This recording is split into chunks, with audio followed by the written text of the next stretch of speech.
Welcome back to the Run.down Postgame show here on the Strickland YouTube channel, Strickland Twitter, and if you're listening to this the day after Strickland Podcast Network. I am Sam. I'm joined by Schwinn. I am basically almost speechless as the Knicks take a 2-0 lead, beating the San Antonio Spurs, basically escaping that game. They win 105-104.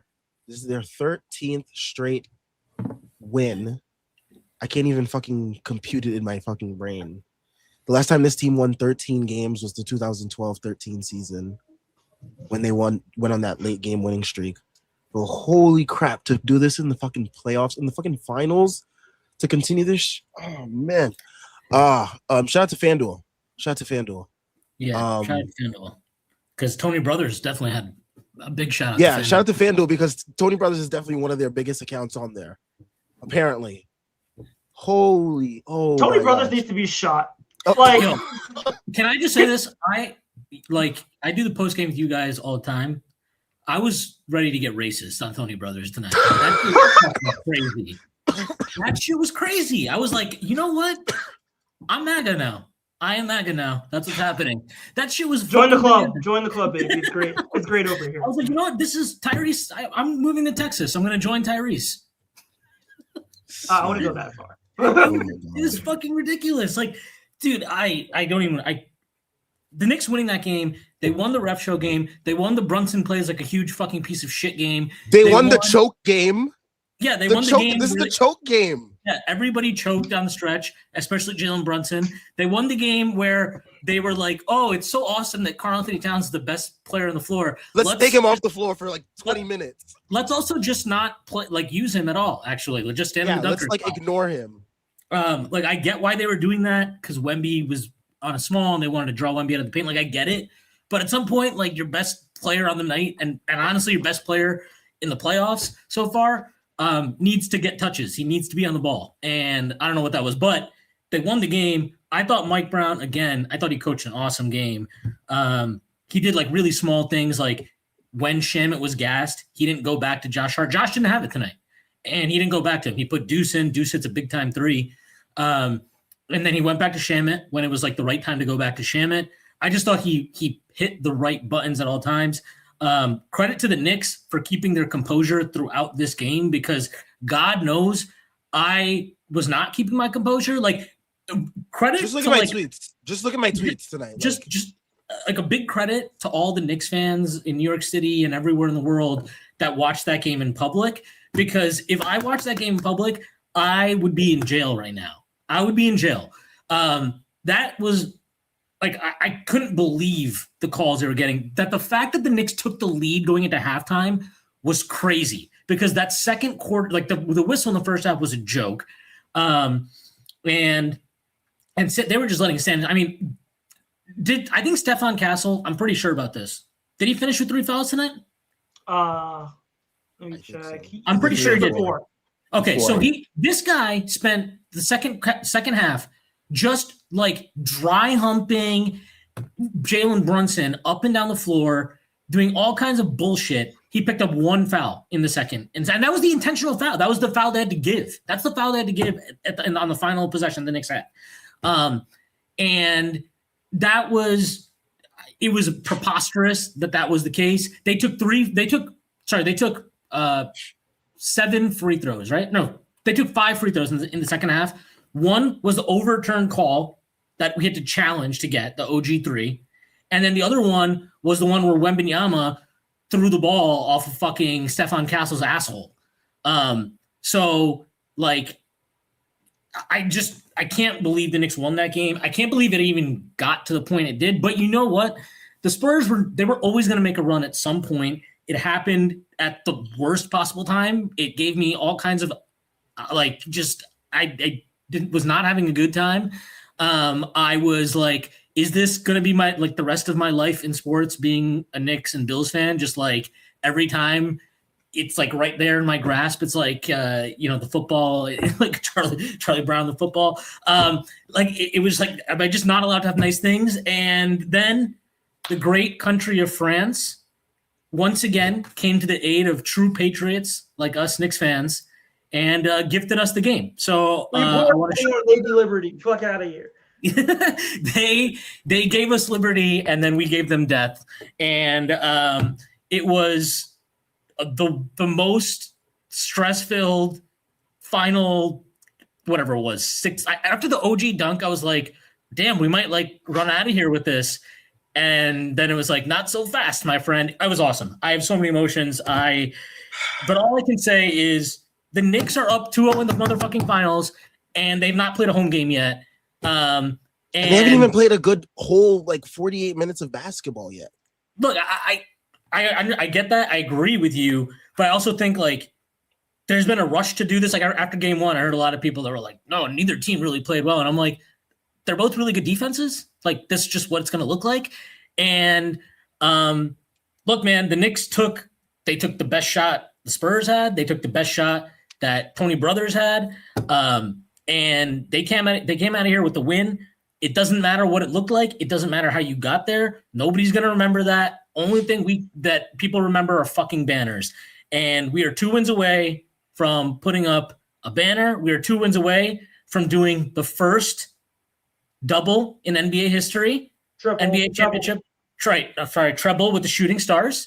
And I mean, what can you say about this team? Because every time, even Brunson, he played like shit, and then he comes up with this ridiculous shot to tie the game at 104.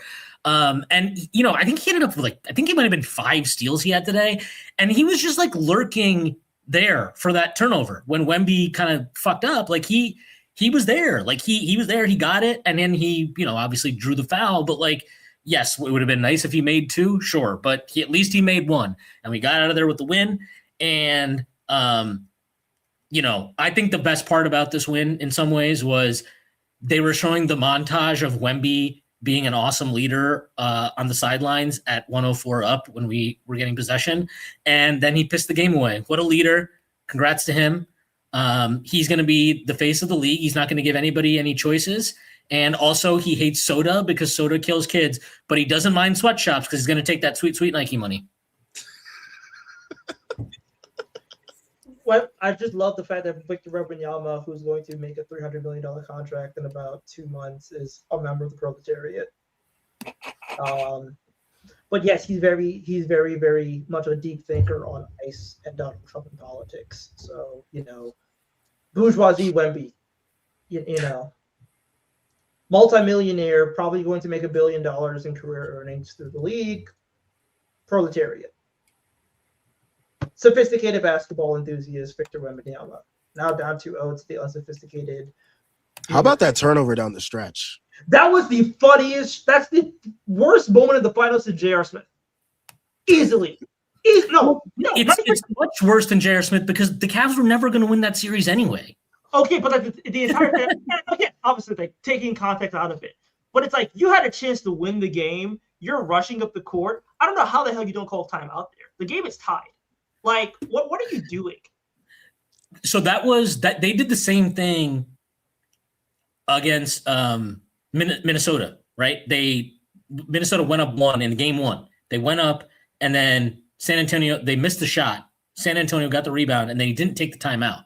And they ended up getting that open Champagny 3, which he missed. But I agree. I think as soon as you see Victor has the ball, I think you have to call a timeout. I'm sorry, he's just not secure enough with the ball that you just trust him up there. Them drawing the last play up for him where they did, that's fine. That's obviously a completely, that's where you want Victor to have the ball, right? Elbow area, whatever, with space. To give him, to just be cool with him bringing the ball up, I thought that was fucking ridiculous. And you're right. I don't know what that was about. And even I don't know what Richard Jefferson was saying weird shit to. He was you got to be ready to go fast here because you can get I get. Yeah, I was just you have 9.5 seconds left. Go, get a good shot. That's what you want there. You don't give a shit about you're not trying to play a 2-for-1 game there. You're trying to get a good shot. I don't know. That was shout out Mitch Johnson because I thought he actually the adjustment they made putting Wemby really off of Cat. I think that kind of swung things for them down the stretch. Having him on the strong side corner guarding and the Knicks were they took the bait. They were like, okay, well, Wemby's going to be over here, so we can't. We want to have Cat down low, so we're not going to put Cat in the action. Like I didn't really like that. There were some weird possessions with like Mikal trying to create from the top of the key. Like I don't know what that was about. But look, it doesn't matter how it looks. It doesn't matter how it looks. You got there, you got the win, and you're up 2-0 in the motherfucking finals. You won both on the road. Like this is, I mean, what else is there to say, right? Like this is as close to a clincher as you can get in this context, being the road games at home, and now 3 of the next 5 games are at home, and you have a 2-0 advantage in your back pocket. You're going to the situation where the guard is going to be a loud house. And again, like all the pressure is on the Spurs right now because if they go down 3-0, series is over. Yeah. Odds wise, like yes, like yeah, no. I mean, like literally, no team has ever come back from down 0-2 it's not going to happen in finals. the fucking finals. I'm sorry. Oh my god, bro. Yo. I'm just mad My brain is still trying to process this fucking game. Bro, the Hawks are still the only team that took games off of us. You know how much money CJ McCollum's going to make off that shit? Bro, this doesn't make sense. Bro. Like CJ McCollum is legitimately going to make like a probably extra $10 million because he took games off this team. It's so funny. Holy shit.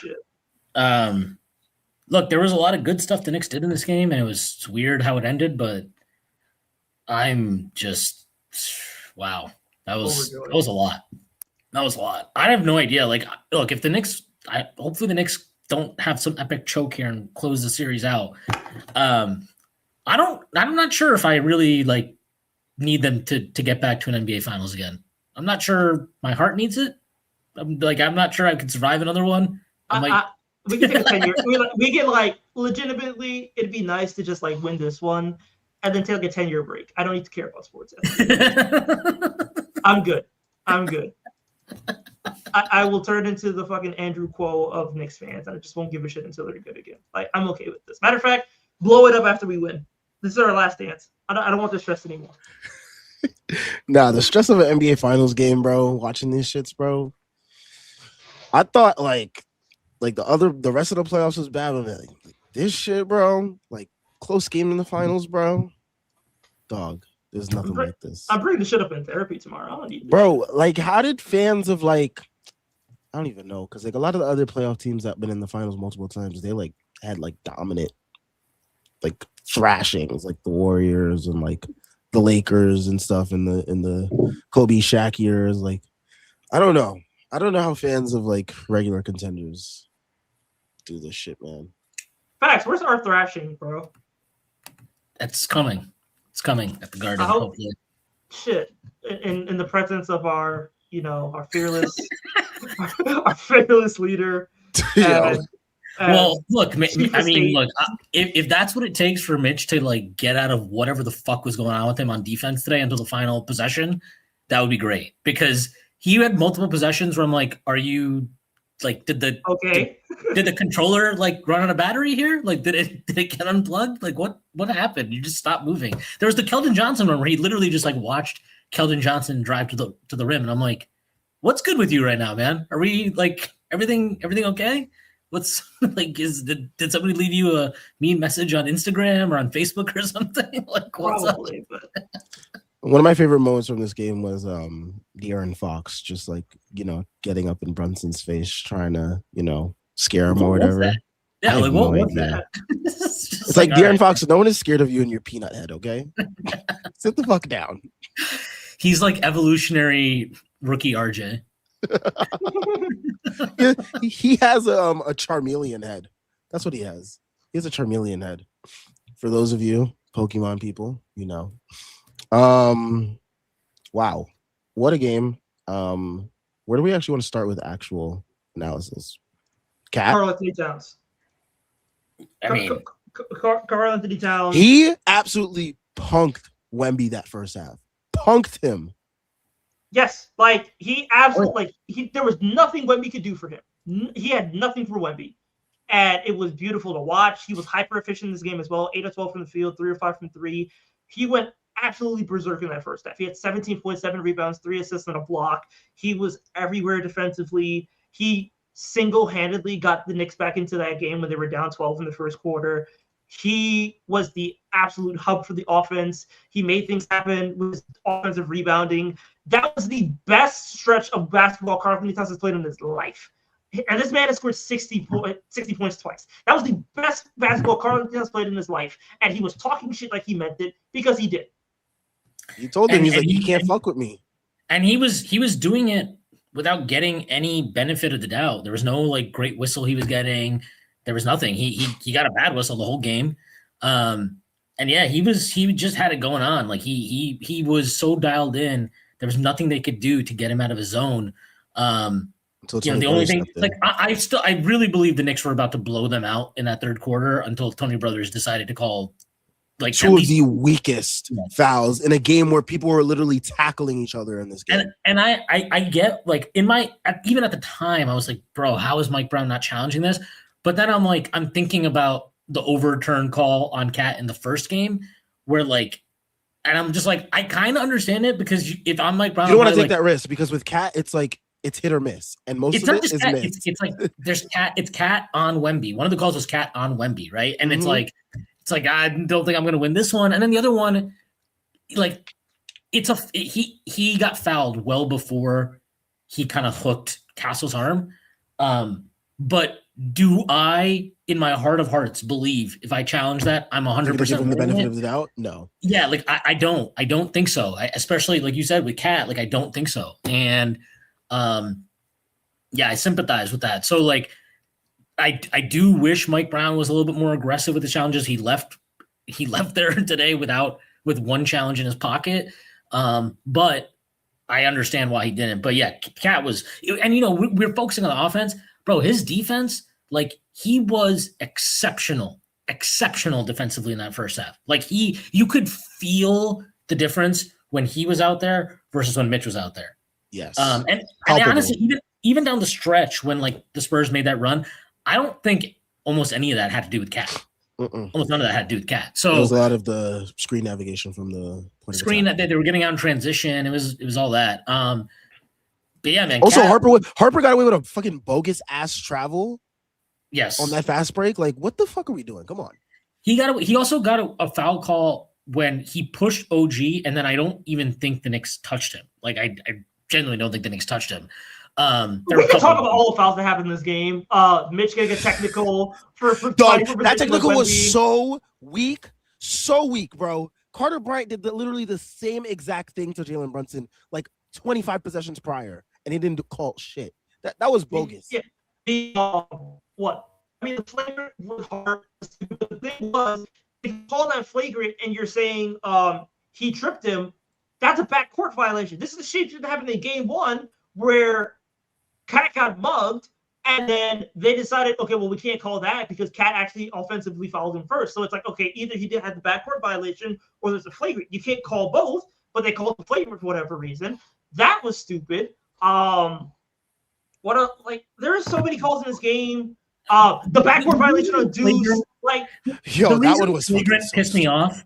The reason the flagrant pissed me off is they call that a hostile act, and I'm like, yeah, that's fine. That's a hostile act.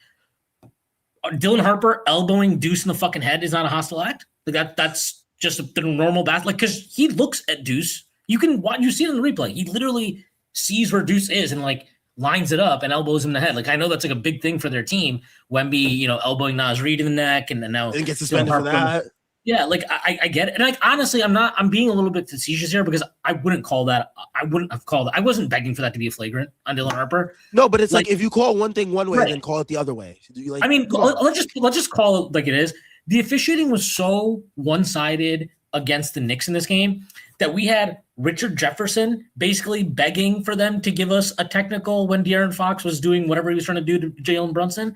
And Bill Simmons was out there tweeting about like, I'm just impressed with how the Knicks are playing because they're not even getting a call here tonight. Like two of our biggest historical ops were like sitting in the cuck chair for us. So Richard Jefferson said he wanted less physicality.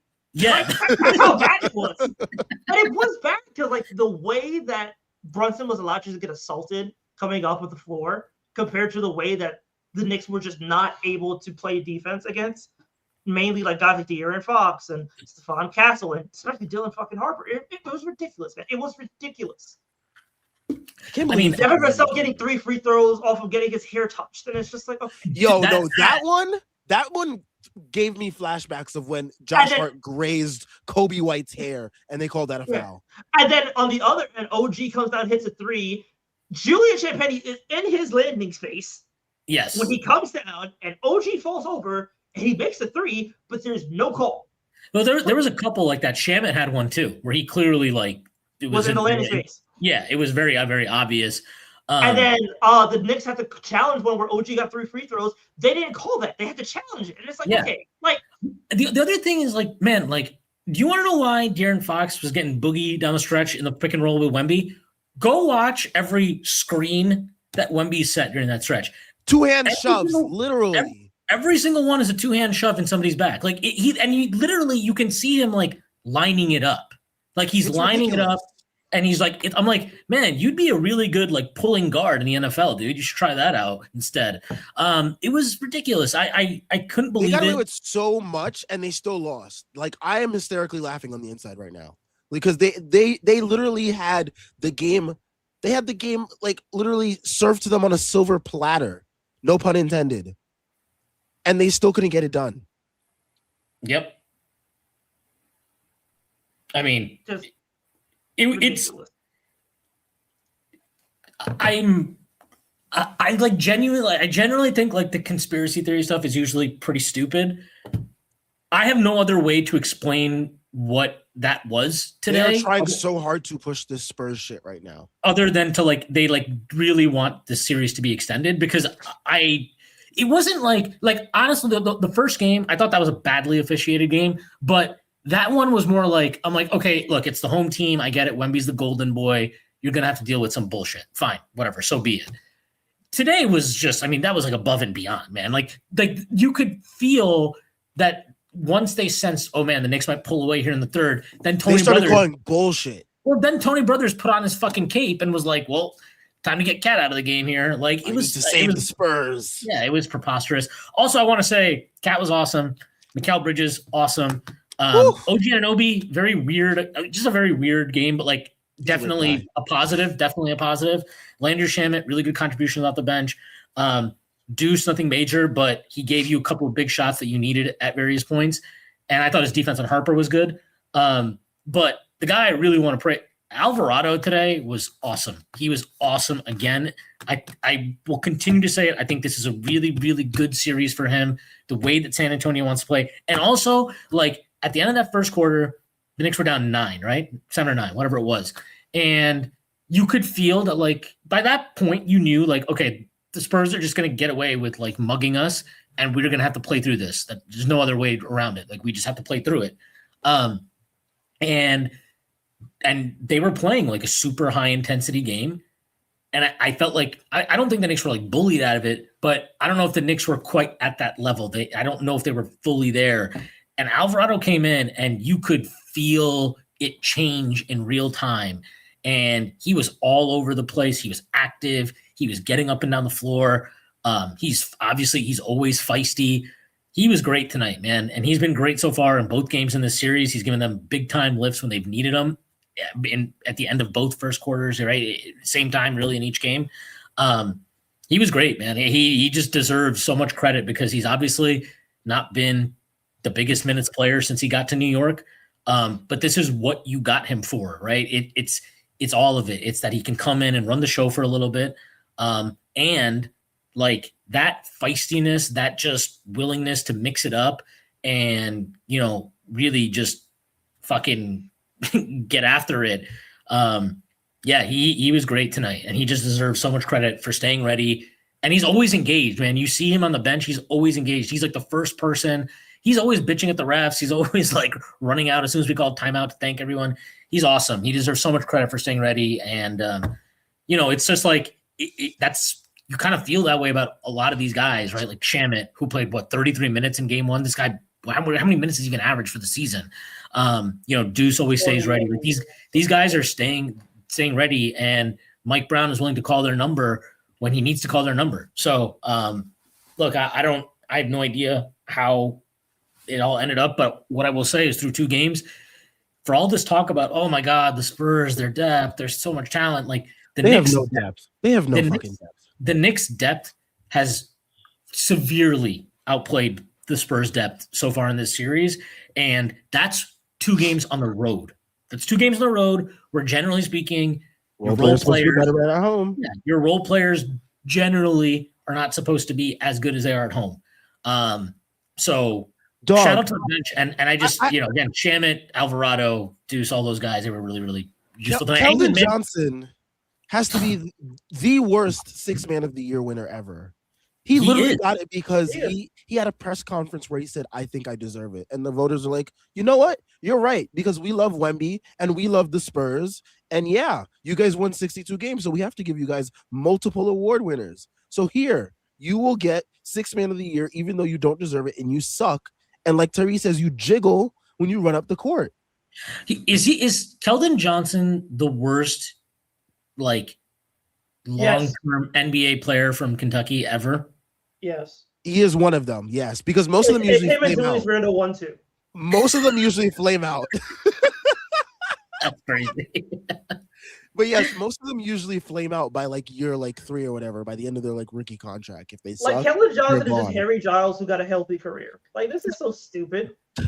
You know, you know what I was thinking about watching the game tonight is I was just thinking, like, man, I think we're seeing exactly what a lot of teams need to get in the front court to match up with Wemby. Did you see that Nate Jones tweet? Did you see that? It's like, Karl Anthony Towns, they just grow on trees. They're available every draft, apparently. And you just got to go get a Karl Towns. It's easy. No problem. You just get like one of the best bigs, shooting bigs of all time, who learns how to pass and defend and play at a high level, and who could having wing skills in the perimeter. Just find those guys. This is the depth that they claim that the Spurs had over us. This advantage. Luke Cornett, 7 minutes, 1 point, 3 rebounds. The fact that he also got away with that kick is stupid, by the way. He got away with the kickball too. He also got away with just like tackling Brunson. Everyone. Yeah. Tackled Brunson and was like, I was like, what is that? No hostile act there. That one was crazy to me because I'm like, that was not even a basketball play. He didn't even pretend to try to like make a play. Show and recover. He was just let me just like drop on Brunson. Yeah, that was wild. Carter Bryant, 3 minutes. No stats recorded. No stats recorded. No, he had fouls. Oh yeah, 2 fouls. Yeah, 2 fouls and turnover, and that was it. And nothing else. Harrison Barnes, 5 minutes. No stats recorded. -5. But that championship pedigree because he was on the 2015 and 16 Warriors. Oh man, he's like guys, this is how you piss your pants in the corner when you're wide open. This is the way to do it. Devin Vassell definitely took some notes when he was giving that lecture. Yeah, but then he hit that fucking bullshit pull up 3 in transition. Yeah, it's like, come on, man, come on, you're supposed to be missing all these. Super chats. Thank you to Kofi Amakwa Jr. To our super chat. Good evening, gents. We survived the Tony Brothers game. Yes, we did.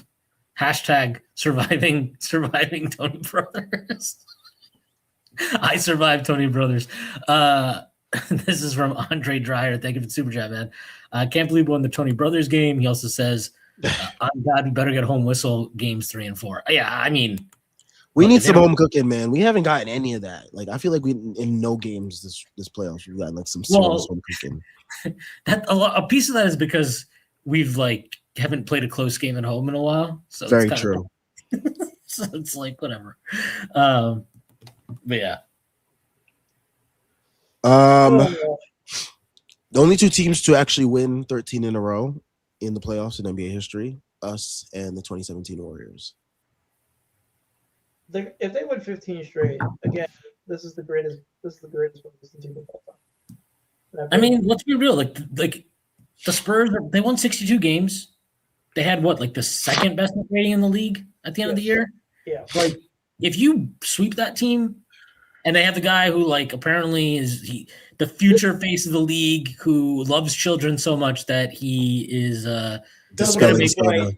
he's going to make sure that all those Nike sweatshops in Thailand are making his shoes. But you know what? Anthony Edwards keeps the soda. We have to sweat that. I saw somebody tweet like it's like LeBron James has been killing children for 25 years.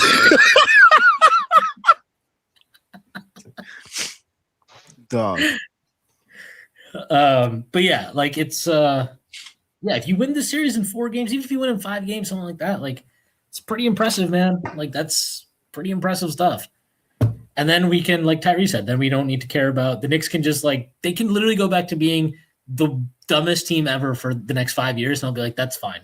That's completely fine. James Dolan could go, you know what? I think I could run it better than Leon Rose, and I'll be like, you do that, Jimmy.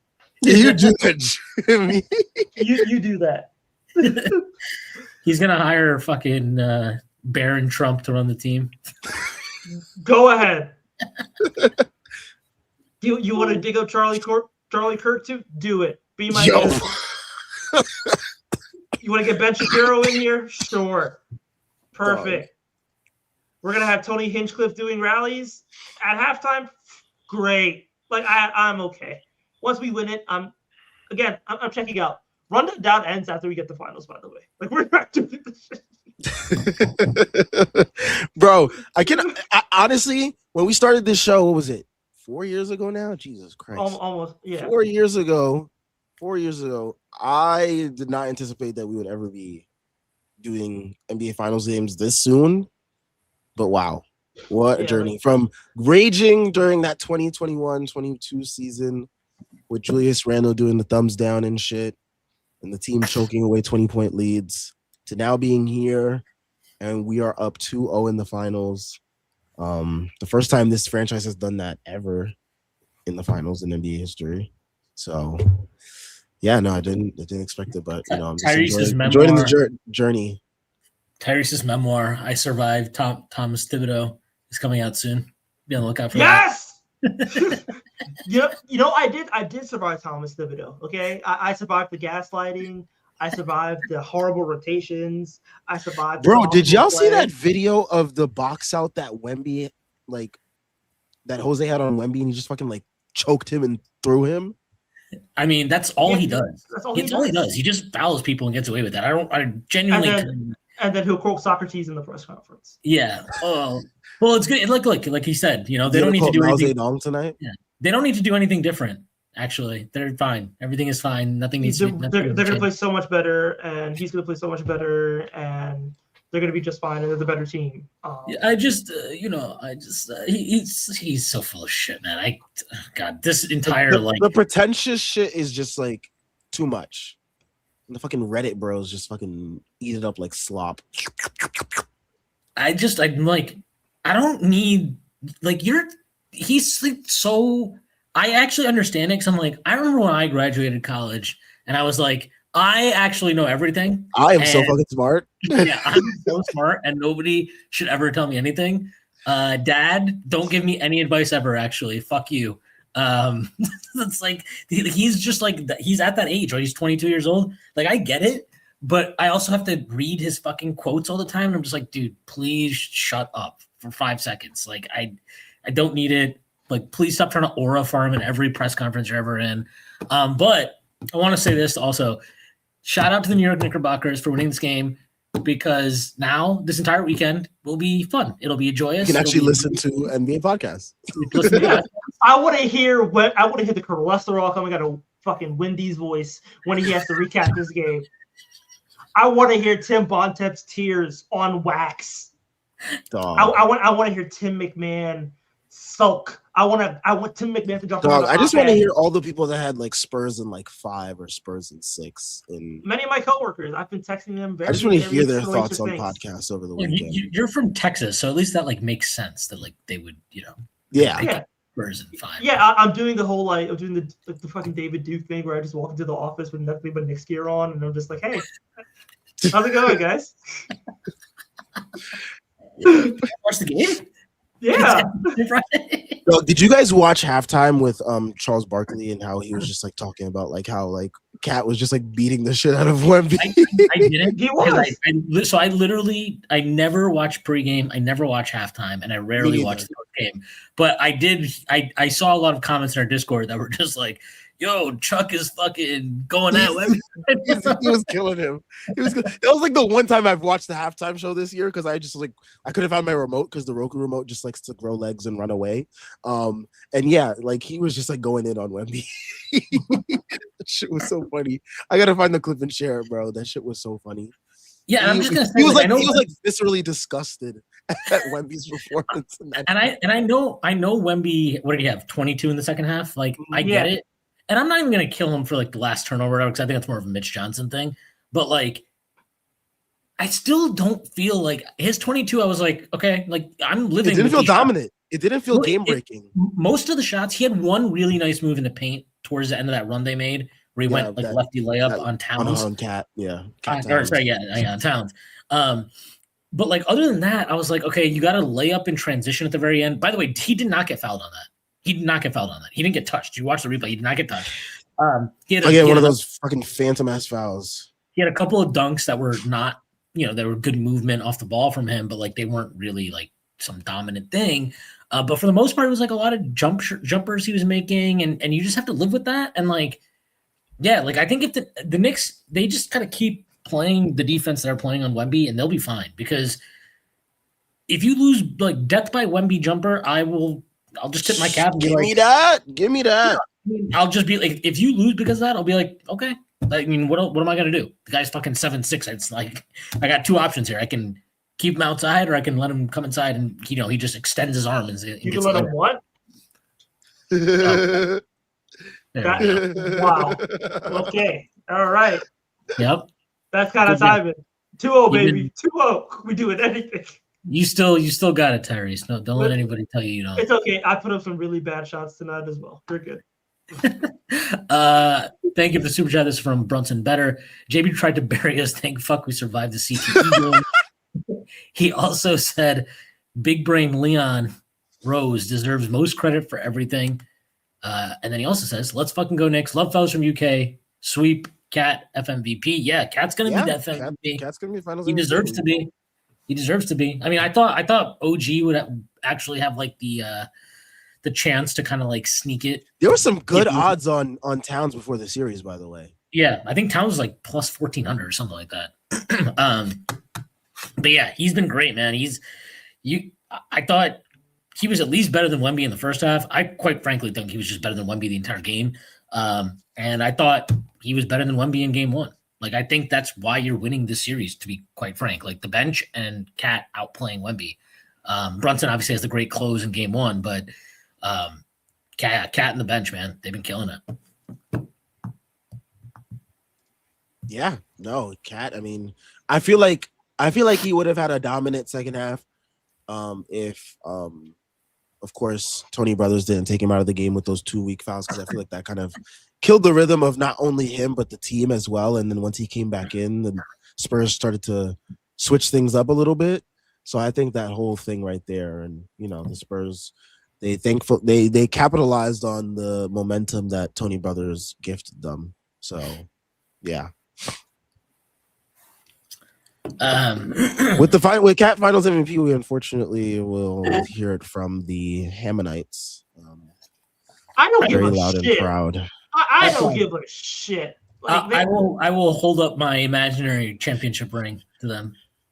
I will also be spamming. I will just be spamming the Brunson trophy pictures when they happen. Like, legitimately, all offseason, we are just going to be doing this hypothetically. Like, it doesn't matter. It doesn't matter. You think I care Brunson's the number one if they win the finals? No, I really don't. Becky Hammond can cry and try to strip away the rights of pregnant women. Like, that's all she has. Fantastic. The Knicks just wow. Like all the stats that you see from this game, bro, it's just like so like mind-boggling. The Knicks won this. Like, you put into perspective the ref game, Brunson stinker, all that shit. And then also when you look at NBA history in general, teams that have won the road game one have not won road game two. It's rare. 2001 76ers, they lost game two. 2004 Pistons lost game two. 2013 Spurs lost game two. Celtics lost game two against the Warriors. Last year, Pacers lost game two. to OKC. The Knicks, they're the first finals. Wait, no. Yeah, this century. They're the first team to do that shit. And also, they're the first team in finals history to come back from 2 double-digit deficits to win the game. Like, I think all I'm hearing is that the Knicks are just the first team in NBA history. it's almost like this is an all-time playoff team, and somehow, some way, people like because people cannot comprehend for whatever reason because they're like, oh, it is because of the letters that are across the front of the jersey and the color of the jersey. They cannot fathom what they are seeing, and they refuse to acknowledge it because they hate New York, because they have big city inferiority complex. Like, what a team, man. I'm happy. I'm so happy, and now I get to watch tennis all weekend and not have low cortisol. Like, we have a stress-free weekend. John Leary asks, any worry about how they looked the last 6 minutes? Not really, to be honest. I think they'll look over the film and see what they can do to counter whatever they were showing them. I think they were just really super extra physical with Brunson, and they, like Schwinn had mentioned, they kind of switched the Towns. They switched them Wemby off of Towns and shit. They were just living with Wemby on a shooter even because they were like, it's more important. They put him on McCall a bunch of times too. Yeah. They decided that it was more important to have him in a help position than whatever. So the Knicks will have to adjust to that. But another thing, and I'm not making an excuse for Brunson because he genuinely had a terrible game. When you're getting assaulted like that for that long in a game, it's going to wear you out. I think you felt some of that, especially towards the end of the game. I still can't believe that 3 that rimmed in and out when he's wide open on the break, whatever. That was ridiculous. But the Knicks had 5 straight shots during that stretch where it just went and then spun out. But I think even with Cat, you could see he was gassed. I think towards the end of that game, where he was just like, I'm going to chill here in the dunker spot. I'm not trying to go up and set any screens. That physicality the Spurs played with, it definitely wore on them. But again, it's a 48-minute game. That's the point. So leads, especially in the league now, leads come, leads go. You have to be able to withstand those runs, and they withstood it, and that's what counts. At the end of 30 years from now, if the Knicks win this championship, no one's going to be sitting here oh, man, I really wish they hadn't made the end of game 2 rough on us. We're just going to be man, what a perfect team the 2026 Knicks were. They never made us doubt ever. But I get your point. There's stuff to work on that you have to adjust to from those 6 minutes. But I wouldn't say that I'm worried about it. And I still think the Knicks, I think they got a lot of good shots even in those last 6 minutes that we're forgetting about. OG had an open 3. Shaman had an open 3. Bridges had an open 3. Brunson had an open 3. They got good shots on a lot of these possessions. They just didn't knock them down. So some of it's just, make or miss league. And the Spurs did get hot. They did get hot. So, Fox hit a step back 3. Okay. Yo, that shit pissed me off, man. Because I'm bro, are you kidding me? We also won the Fox's good game. So, yeah, we won a lot of, interesting games today. The Fox's good game. The Wemby has a monster second half game. The Brunson plays me, Tyrese, and choke. The Knicks choke game. The Tony Brothers game. The Tony Brothers legacy game. Yeah, the Tony Brothers hates the color of his skin game. The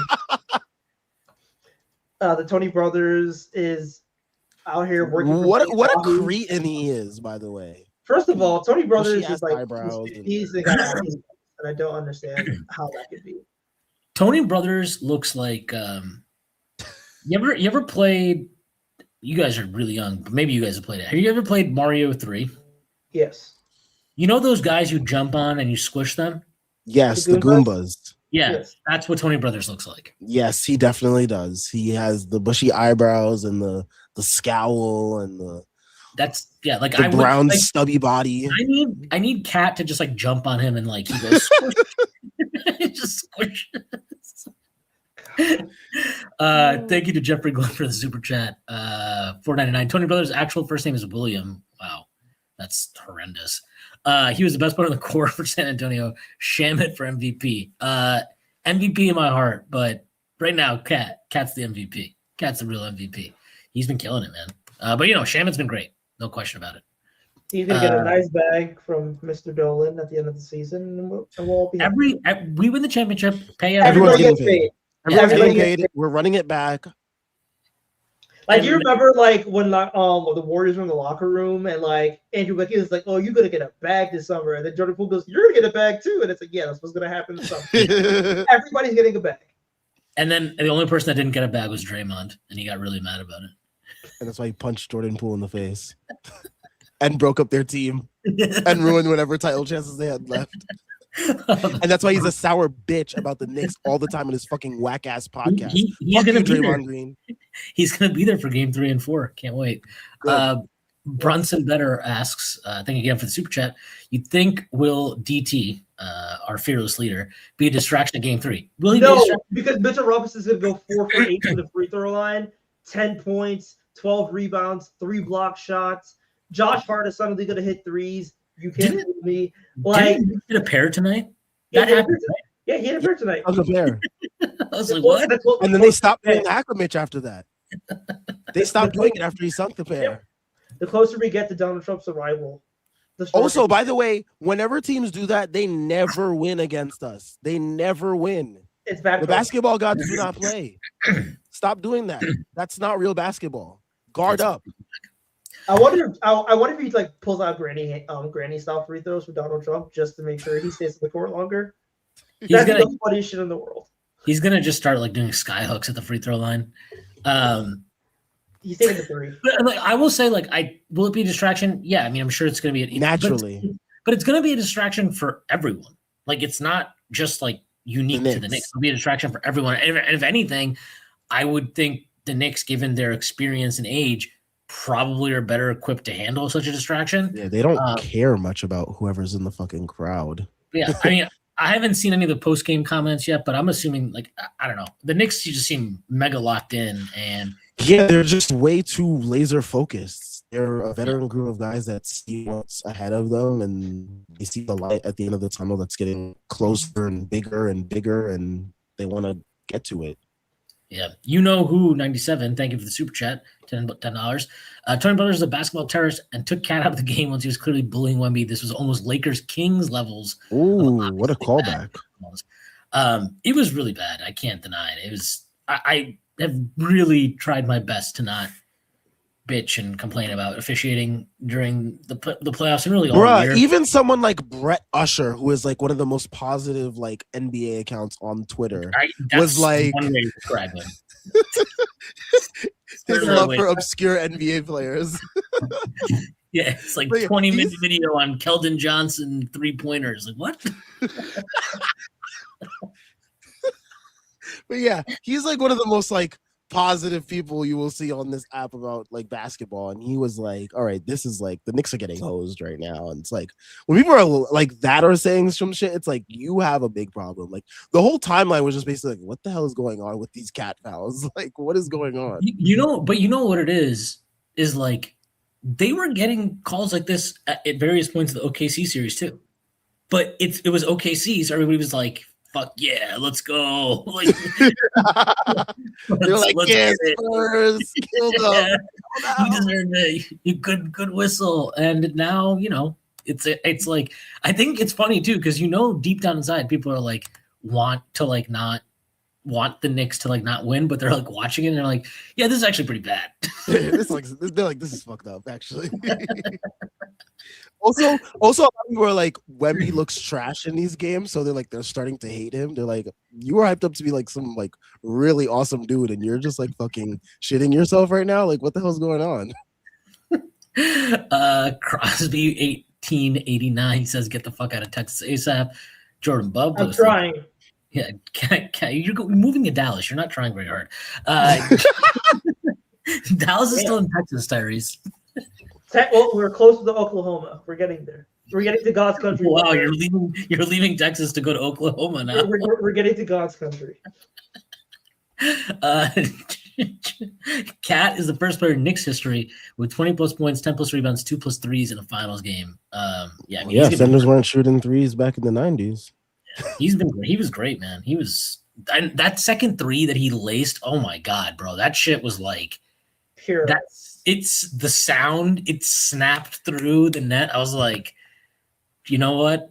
Yo, Nets Daily tweeted an hour ago. I think the Nets just lost the Bridges trade. Yo. Look, they win the championship. The Nets can get the first pick in 2027 from us. They can get the first pick off the swap in 2028 from us. They can get the first overall pick in 2031 from us. And I'm going to be like, you know what? You guys deserve it. You guys deserve it. Good for you. You deserve it. I know it'll be like the OG clip. Congrats, Nets Daily. Well deserved. Well deserved. I will not care. I'm telling you, the run-down ends after we win the championship. We are not doing this shit next year. Yo. No, we will do it, but it'll be like it'll be very unserious. It'll be once a month. If we lose by like 25 points, we'll just be like, yeah, you remember that time we won the championship? Exactly. Hey, what was your favorite game for the championship run? You know, I really enjoyed that Jose Alvarado 12-point game in Game 4. It was really good. Like, my nigga, we are not going to care. Yeah, Tyrese, how racist are you getting about Tony Brothers during the game? Oh, I said some shit that I cannot repeat on air. we like. I think my pops called him a jigaboo. And yo. I was like, hell yeah, Dad. Oh, first of all, you're a Trinity man. Like, why do you know what jigaboo means? And then second of all, why in the world do you want to use it in this context? We used it right. Like, hey, shout out to Pops, man. Shout out to Pops. Waste man. Waste man's good. Jared R 1652 says, I think I gave myself a hernia. 2 more. Is this real life? That's good. Last year when the Knicks won Game 2 against Boston, I was watching that at Smithfield Hall, and I sprained my ankle celebrating that. So I feel that. Oof. I feel that. And then I stumbled. I was like, had to like drag my leg to Grand Central. John Larry with the super chat. Thank you, John. SVG and Low were saying Game 1, the refs were great. Yeah, I caught that. Yeah. I was just I will take Scott Foster over this Tony Brothers shit any day. Now, Tony Brothers is legitimately the worst referee in the league. Scott Foster doesn't even rig games for us. He's just like our good luck charm now. It's great. As long as he's there for the vibes, yeah, he's there. He makes 3 calls against us, and I'm like, what the fuck are you doing, Scott? And then we cover the spread, and I'm like, okay, great, wonderful. We covered the spread today. By the way, did you guys see this? There was some Vegas bettor who put 400,000 down, and he did a ladder. It was Knicks plus 10.5, Knicks plus 9.5, Knicks plus 8.5, 7.5, 6.5. 6.5 was the line. So that guy, kudos to him, but man, he should have bet that on the money line, boy. Dr. Butterfingers, thank you for the super chat.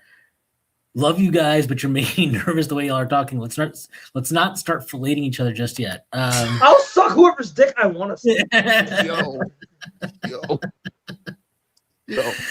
We haven't. I'm just saying, look, the Knicks. These are all hypotheticals.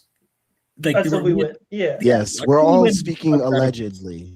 So, but yeah, man, we're excited. Everybody's excited, but the Knicks. Look, as long as the players are not as giddy as we are. The players are telling themselves right now it's 0-0, guys. 0-0. I know Jalen Brunson's probably going to get up there in that postgame. He's going to be like, I played like shit. Thanks to my teammates. My teammates built me out. Yeah, my teammates built me out. What was that? That was that Pacers game where he hit the game winner and he was like, yo, thank you, Tyler Kolek, for saving me. That's what he's going to do today at the postgame. So I'm not worried about that. I think they're locked in, man. I think they're really locked in. He's going to be like, why you Sabe, Carl Anthony Towns, yeah, and it's absolutely justified. So. Yeah. John Larry, super chat. Thank you. Do you guys find Wemby's personality to be annoying? Yes, he's just a pretentious prick who's 23 years old. He's also French. He's hella French. Very French. I just could not get over that Nike, that whole fucking soda thing. I'm like, who do you think you are, man? Like, you are like, please don't do that. Don't act like you're like, you can't be like this, like, I am against capitalism guy, and then be like being like, I also want to be a Nike brand athlete. Like, just enough. It's enough. I don't need it. You guys are gonna force me. I'm gonna force you guys that I'm gonna be the head of your marketing campaigns, okay? For capitalism. And they're probably like, we're meeting to tell you, like, you're going. Yes, we want you to do that. Yes. Thank you. We're on the same page. Oh, I was just locked in. Again, proletariat Wemby does not hold up when you realize that, dog. Like, it's just people projecting their fan fictions onto Wemby because he like fucking took pictures in front of like this fucking like monastery or whatever. And the funny thing is, like, I am a very, very outspoken person politically. Like, I think I don't really hide my views on politics, and it's like a lot of these people. I don't think any of us do. Yeah, but it's like I'm probably a lot more aggressive than you guys, but like I'm not looking. Yeah, my burner, which you guys know about. But like the fact that the people are like legitimately trying to compare Wemby to like Karl Marx and shit is just corny as fuck. And I'm sorry that you guys are corny, and it's like you guys don't have social skills, and that's the problem. You try to project yourself into Victor fucking Wembanyama. Like, he's 7'5". Bro, remember that tweet that guy had of like leftist boyfriends idolizing Wemby and not Shea or whatever? Some weird ass like, shit. Like, get the fuck out of here, man. Please, man. Talk about my sport normally, please. Jalen Brunson is much more of a socialist than Victor Wembanyama. He gave up millions so his brothers could eat. Yeah, but then the narrative was like he's like anti-union. He's anti-labor. It's just, people are weird. And again, the whole point of a union is that you're allowed and you're protected to make decisions that benefit you and your personal needs. That's the whole point of a fucking union. Also, like, the pot of money to players doesn't actually. It's stays the same no matter what. It's all a big pot. Like, it just gets divvied up in different ways. Brunson better, $4.99 super chat. Pounds, great British pounds. Thank you. Nets fans think they'll be good because Danny Wolf was promised. They should pack up and move to Seattle. Who gets jerseys retired? OG low key. The entire starting five: Mitchell Robinson, Mike Brown is probably going to the rafters after this shit. Landry Shamet. Shit. We could throw Jose Alvarado. Realistically, it's the starting five. Yeah, and then for sure. Maybe Mitch. It's gonna be Mitch. Mitch might get it just because Dolan will be like, "Yo, I like this guy's political." Mitch is gonna play for this team for 11 years, and be one of the best rebounders. Mitch is going to like come out with the Donald Trump shirt over his warm-ups on Game 3, and Dolan's gonna be like, descend from the rafters. Yeah, he's just gonna be like lifetime contract for this guy. He's gonna probably finally learn Mitchell Robinson's name. Mitchell Robinson's gonna do this. And Mitchell Robinson's gonna do this to the stands after he hits a free throw in Game 3. Dog. You know who 97. Thank you for super chat. Brunson has been asked outside of the final 5 minutes in Game 1. We're up 2-0. Spurs are to be super confused what to do. I mean, they're in a. It's not like I'm breaking news here. They're in a tough spot. They're in a historically tough spot. And yo, Spurs culture tweeted out, Wemby is not mentally here, plain and simple. I mean, I think he's mentally there. I think he just got outplayed. He got bitched. Like, we can be honest about it. Yeah, he had nice points in the second half. That first half, Karl-Anthony Towns was putting chancla to fucking Heine. Karl Towns was dominating him until Tony Brothers stepped in the game. Even in the second when the second half started, he had that rebound right at the start of the second half where he like got inside possession and just bullied Wemby. And like Tim Legler was like, "Oh, he might have hooked his arm there." I was like, "Shut up, dude." They also were like bitching. Like there was that one where Castle flies in full speed at Shamet. Shout out to Shamet for taking that because that was fucking crazy.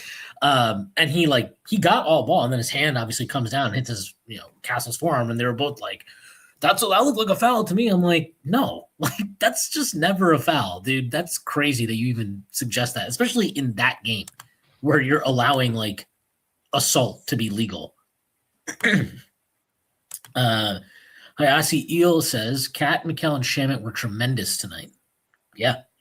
OG was too, man. I he had a weird game, but like in that second, he came with a lot of big defensive plays, a lot. Like he saved a bucket, right? That Harper take in the first half where he just blocked Harper at the rim.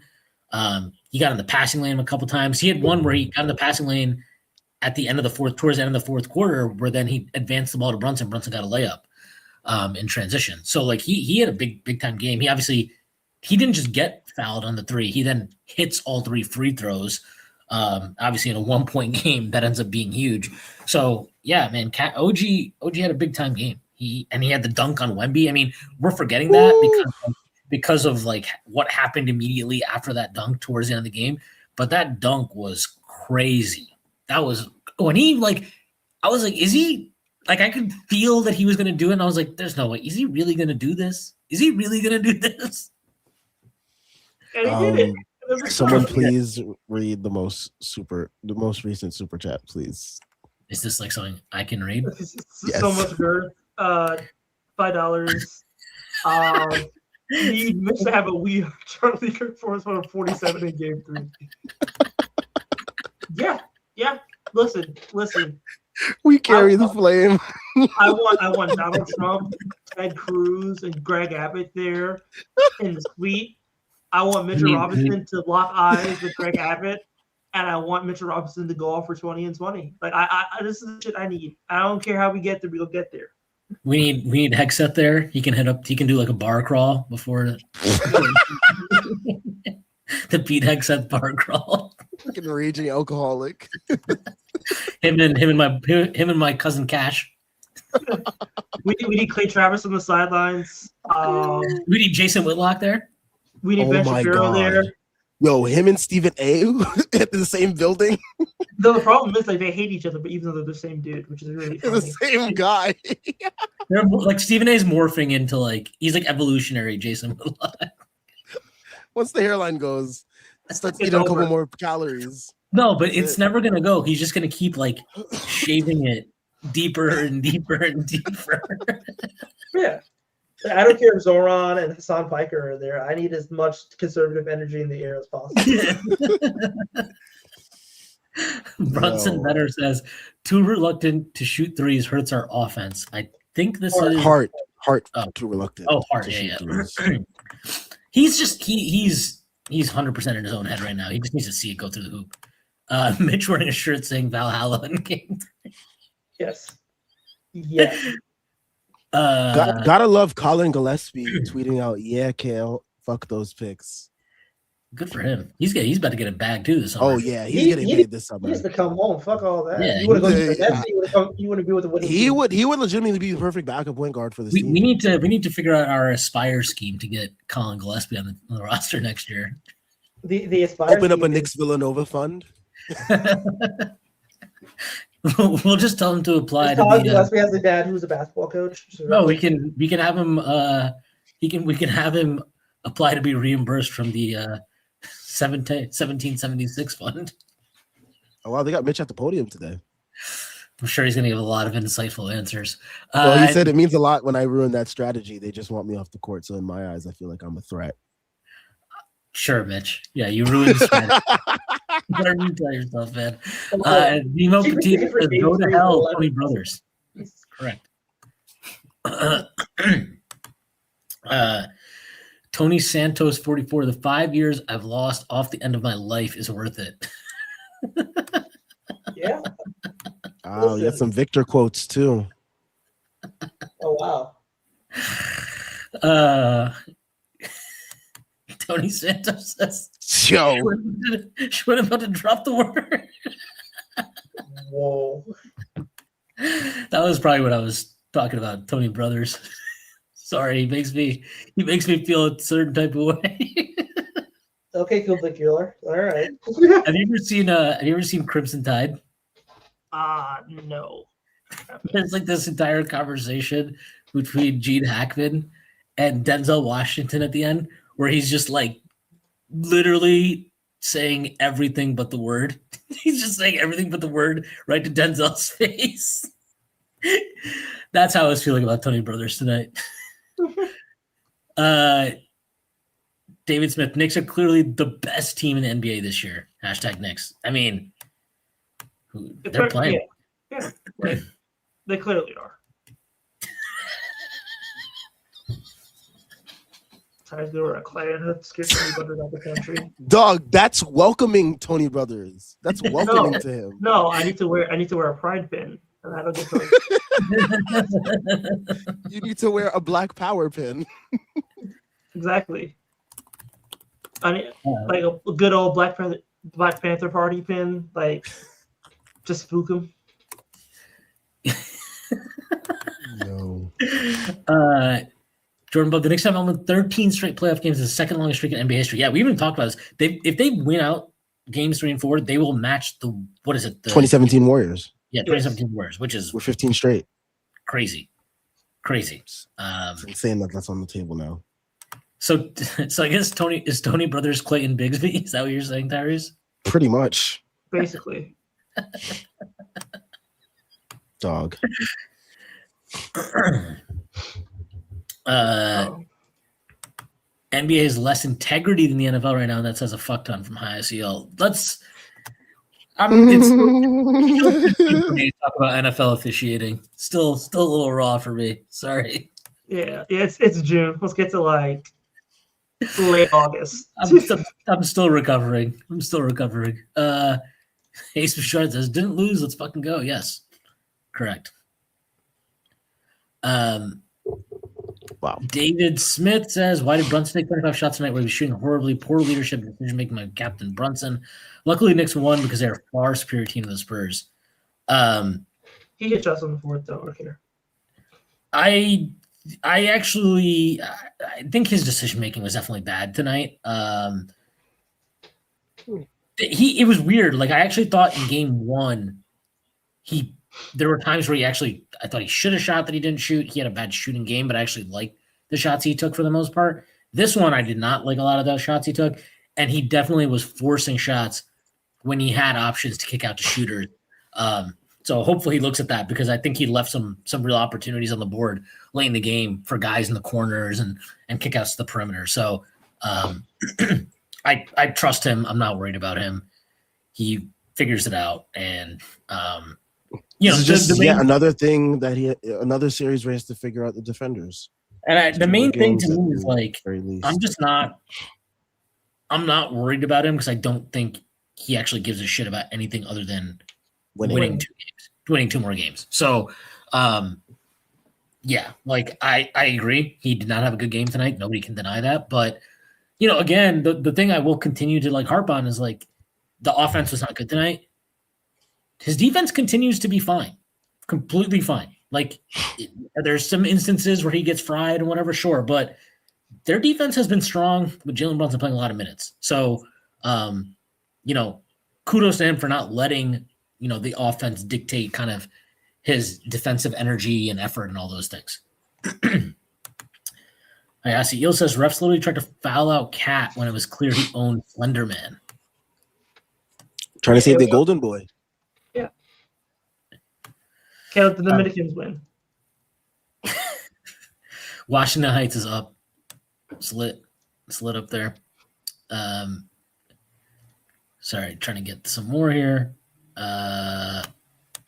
Kurt Monk says that lineup to close the third was incredibly ballsy, easily won us the game.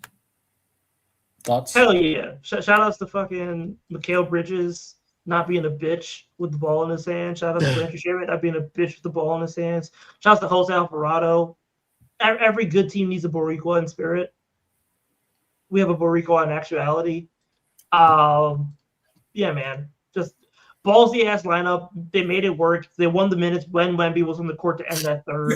Like, Mikal really made it happen. Like, he was just fucking awesome in that stretch. Mikal also did one of his patented turnaround mid-range pull-ups in transition today, but like I didn't mind it because I was like, he's on fire. It's fine. He's in rhythm. He earned it. Yeah, he could take that one. It's fine.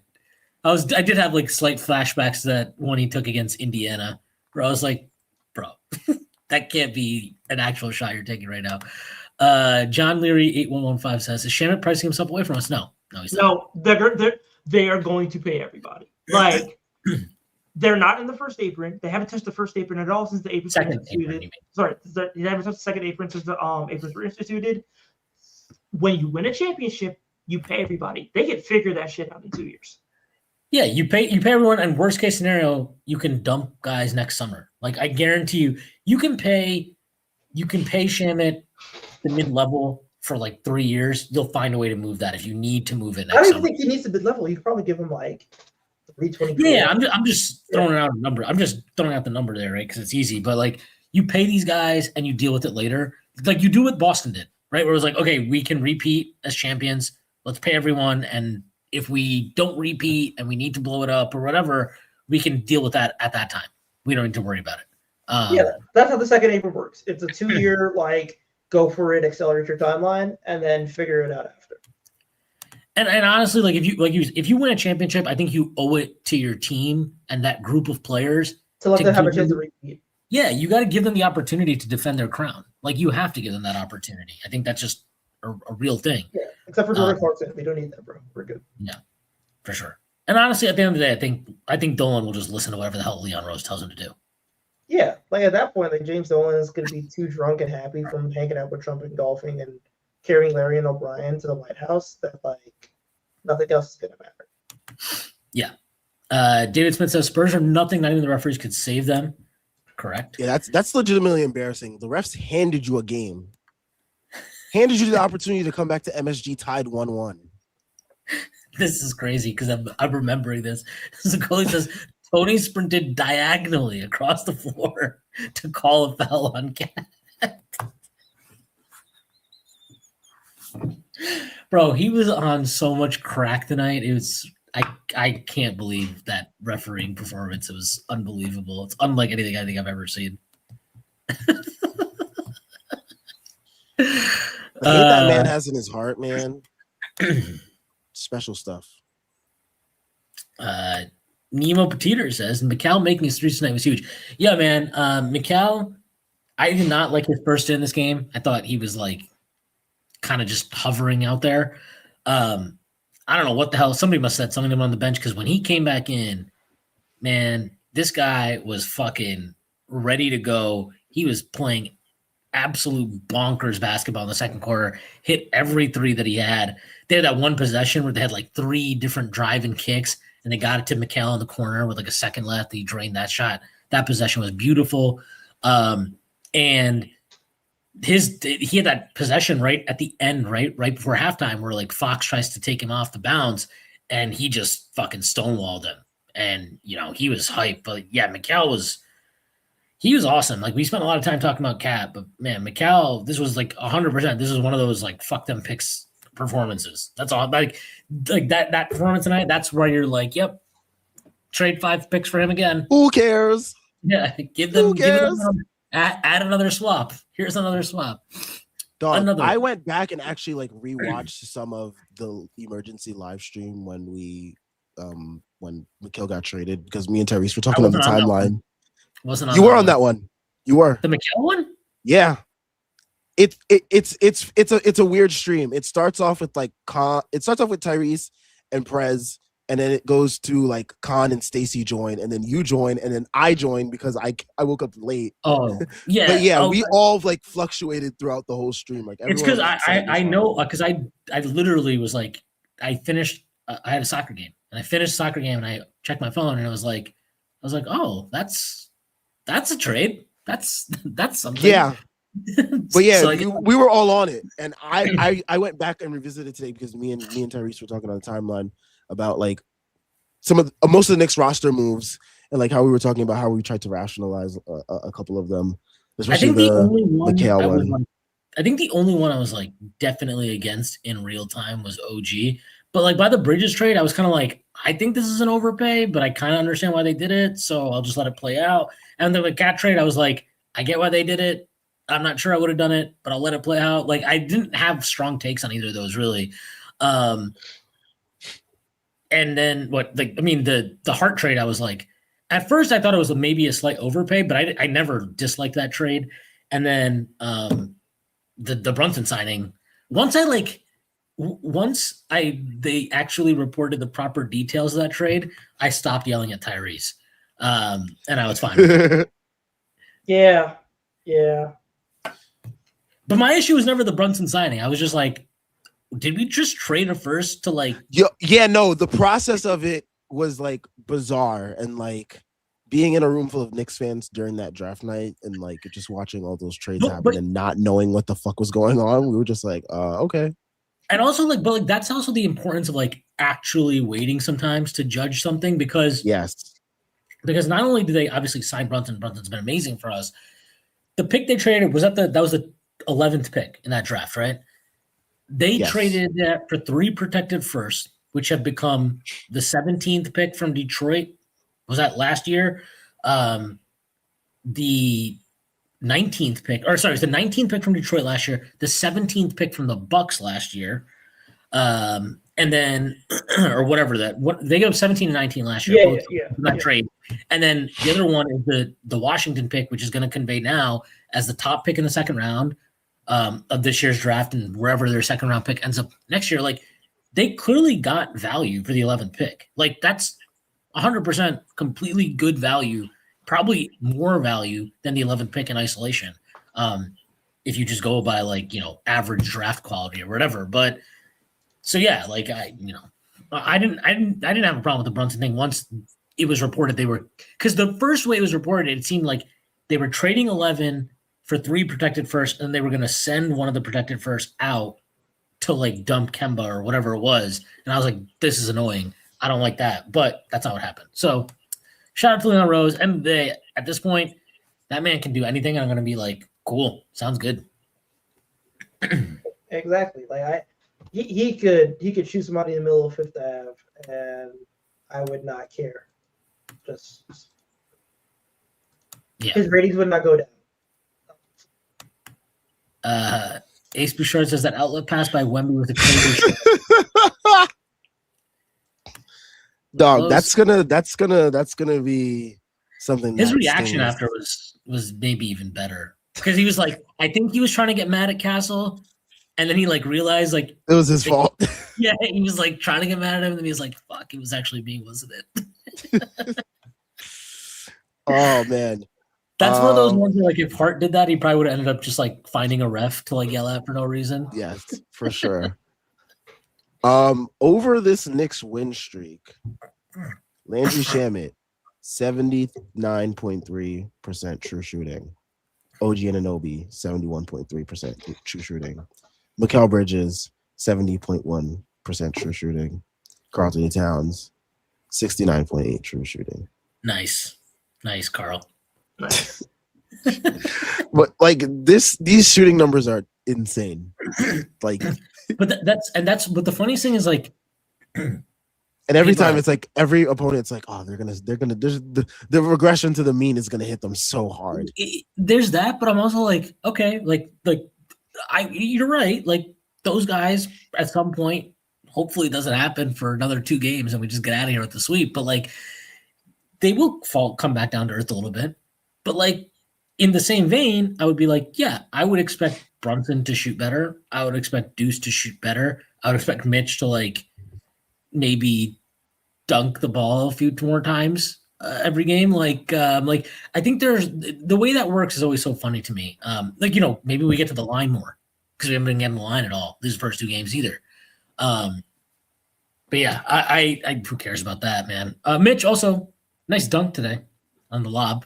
I was like shocked he actually finished that one. Yeah, he like finished it strong too. I was like, okay, that hand must be feeling fine. He had such a strange game because he had so many loud plays where you're like, what the fuck are you doing right now?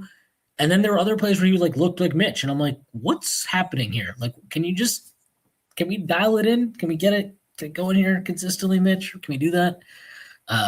But look, again, this is it's the NBA Finals, so you're gonna have guys that have bad games, good games, whatever. The important thing is you get enough from everyone collectively to get across the line. And, like this is the roster Leon Rose constructed. It's a very untraditional way to obviously build a team. But more than that, like I don't think Jalen Brunson's a top 5 player in the league. I don't think Karl Towns is a top 5 player in the league, though he has played like it absolutely in this postseason. Like if you were, if you did like a expansion draft, right, and you were just like everybody's in a pool, Brunson and Towns aren't going to go top 5. So like that's kind of the way I look at it. But that's why you need this depth and like all these guys that you like spent assets and money on to acquire. Like, yeah, maybe the Knicks don't have the best top 2 in the league, but they're 3, they're 4, they're 5, they're 6, they're 7, they're 8. Like that depth is better than basically anybody. If you saw me laughing just now, it is because there was a quote by Wemby where he said, "I could have been better at recovering from the high of the conference finals." And I have a tweet from one of my mutuals. He was like, "KG said this, and the white leftists called him toxic." Like literally, like you don't sort of cry. Like Nick Wright even said it on First Day First. He basically like, they thought they won the finals. They thought they won the finals because they felt as if that was their finals. This is exactly what happened with us when we played Boston last year. Yes. The same fucking thing. That bro, was like when you watch Josh Hart in that game at the end where he like lets out that primal scream after OG hits that 3 to go and by we're like up 40. Like 30, and we're up like 40. Like, why are you like chill the fuck out? Maybe. And then, I'm saying this in hindsight because in real time I'm like, fuck yeah, Josh, let's go. But like, I saw it. Like, I'm saying this because I saw it, and I said it in our Discord. I don't tweet shit like that because I'm like, you know what? How people will take it on Twitter. Not even just that. I'm like, if this backfires, I don't want to have like a who's the Warriors guy? Urkel, who's just got that LeBron tweet that's like been out there now for like a decade. He's like, this fuckery ain't last month. It's almost over.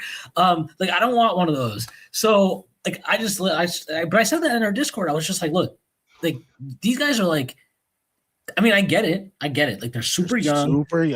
You beat OKC to go to the finals, win the conference. I understand it, but also like I 100% think like that tells me that your goal this year was to be the thing that you guys were like, if we do this, this will have been a successful year, was beat OKC. Your goal was beat OKC. That was your goal. The Knicks' goal last year, I don't care what anybody tells me. Like, was yes, to beat Boston. Like yes, it was to win the finals or whatever, right? But in their brain, like I'm sure the Spurs' goal at the start of the year is like win the finals. Yeah, but in your brain, your idea is if we beat Team X, then we will the defending champs. Yeah, we will. Yes, exactly. We beat the defending champs. We will win the finals. That's 100% what I think happened to the Knicks last year too. And like, yes, it took some crazy magnet ball from Aaron Nesmith and blah blah blah, but you could see like there was like an emotional release at the end of that Boston series that in hindsight feel like looking back at it, I'm like, yeah, like maybe that's not how you act after like winning a second round series. Like that's just not. I'm sorry, like that's not how you act after winning a second round series. And you see them this year, and it's like they win game one of the finals. Usual. They win game one of the finals, and you'd think that like somebody's died or something. It's like there's like very little joy and there's not like getting carried away with the moment. But you know that's where that's why people say experience matters, right? Because the Knicks have had all of these experiences over the years, and they know how to handle themselves in these moments. Also, to the point of what you call it, defeating the defending champs. There's a reason why no team that has beaten the defending champs has gone on to win the finals. I tweeted myself, I was like, there has to be some type of high after defeating the defending champs that is so hard to come back down from, that you are able to lock in for the rest of your whatever run you're on to continue on to like get to the finals and win it all. Like it's super hard to do that. And we saw it with our Knicks last year. We've seen it in years prior with other teams that have defeated the defending champs. It's really hard to come down from that high. It's actually very often the team that beats the defending champs loses in the next round. Yes. Last year, we lost to Indiana. It has happened literally almost like every single year, I think, in the last like 6 or 7 years. Right. Last year we lost to Indiana, we lost to Indiana after beating Boston. The year before that, Minnesota lost to Dallas after they beat Denver. The year before that, the Lakers lost to Denver after they beat the Warriors. Like, I can keep going on, but like that's generally even in the bubble year. And I know the Raptors were diminished, obviously, because they didn't have Kawhi anymore. But the Celtics beat the Raptors, and then they lost to Miami. That's just generally how it's tough. Like, because guys always say this, right? Like winning is really hard, but repeating is even harder because when you go for the repeat, every team you play that next year, they got gunning for you. Yeah, they're gunning for you. So it's like circled on their calendar, and you're getting everybody's best shot. It's tough. So, yeah, like whatever the case may be, I'm not ready here. I'm not. I've seen way too much shit to start pouring dirt on the Spurs here. Yeah, hell no. The Knicks still got to win 2 games. We saw how close today's game was. Yeah, no, of course. So we'll see. But yeah, I mean, it's tough, and he's 22 years old. Like, he's never been in this situation where, and for him, it's beyond OKC, right? Because he's got that that years long burning fucking hate for Chet. So for him, it's like more than just beating OKC. There's like that whole, what was it, that FIBA World Championships when they're under 18, where he's like ready to murder Chet as they're all getting their awards or whatever. So it's tough for Wemby. I'm not joking. I'm being serious. Like it's like a double. There's like a double emotional release for him there. Yeah, no. Oh man. Moving on. Hawkeye 4205 says Wemby dead has flopped instead of making a legit shot attempt at last shot. By he the way, dropped all the way down. Yeah, trying to get the call. That was good. Loser shit. I haven't even seen the replay. I didn't even pay attention to him. I was just like, no whistle, buzzer went off, Vassell shot wasn't close. Like, I was like, good, we're good, get out of here. Vassell shot was after the buzzer, so it was good. Yeah, and then I was screaming, "Suck my dick" at Tony Brothers by myself. Nobody else was there, thank God. I again, shout out to people that watch this shit in public because I've watched. I don't know. I'm gonna watch games 3 and 4 in public. I don't know how I'm gonna do it if it's really close. I don't know how I'm gonna do it mentally. Good luck and Godspeed. I remember I watched game 1 in public last year of the Indiana series. Like, bro. Yeah. I will never watch that game. Chris Burr 97 going back to MSG getting whistle. Wemby hasn't won there. Oh baby, bring me a broom. Yeah, I have not wanted to put this out in the atmosphere. I read the comment. Wemby has not won there. I clocked that in my head before the series. I would hope that they can. This Knicks team can keep it like that. And I think there's some I feel like the Spurs, the more they talk, the more they. I really want to hear their comments tomorrow. I just feel like the more they talk, there's the more that they keep feeding a little put another log on the fire. Put another log on the fire. Put another log on the fire. Like that Castle. I was like, you know what? Keep talking. I tweeted after that Castle quote. I was like, when teams start saying this type of stuff, you already know that the Knicks have the mental edge over them. When they start saying, "Oh, we think we're the better team," even Brian and Windhorse kind of alluded to that similarly today, which kind of shocked me, and I tweeted about that as well. Brian Windhorse was like, the Knicks, every team that they play, they keep saying, we're the better team, analytically, we're ahead, all this stuff, and the Knicks just keep winning, keep beating them. Remember the Embiid one a couple years ago where he was like, against us, I guarantee we're gonna win the series. Yeah, and then he goes, "I'm not speaking French." Like the Knicks, they break these teams down to where the only thing that they can say is "Oh, we're still the better team. We're still the better team," and that can be the case in your head, but on the court, that's not what's showing up. So, yep. I still have that. I still have that De'Aaron Fox screenshot somewhere. So, but whatever, again, that was random as fuck. Still, why the fuck were you taking shots at us in the lottery?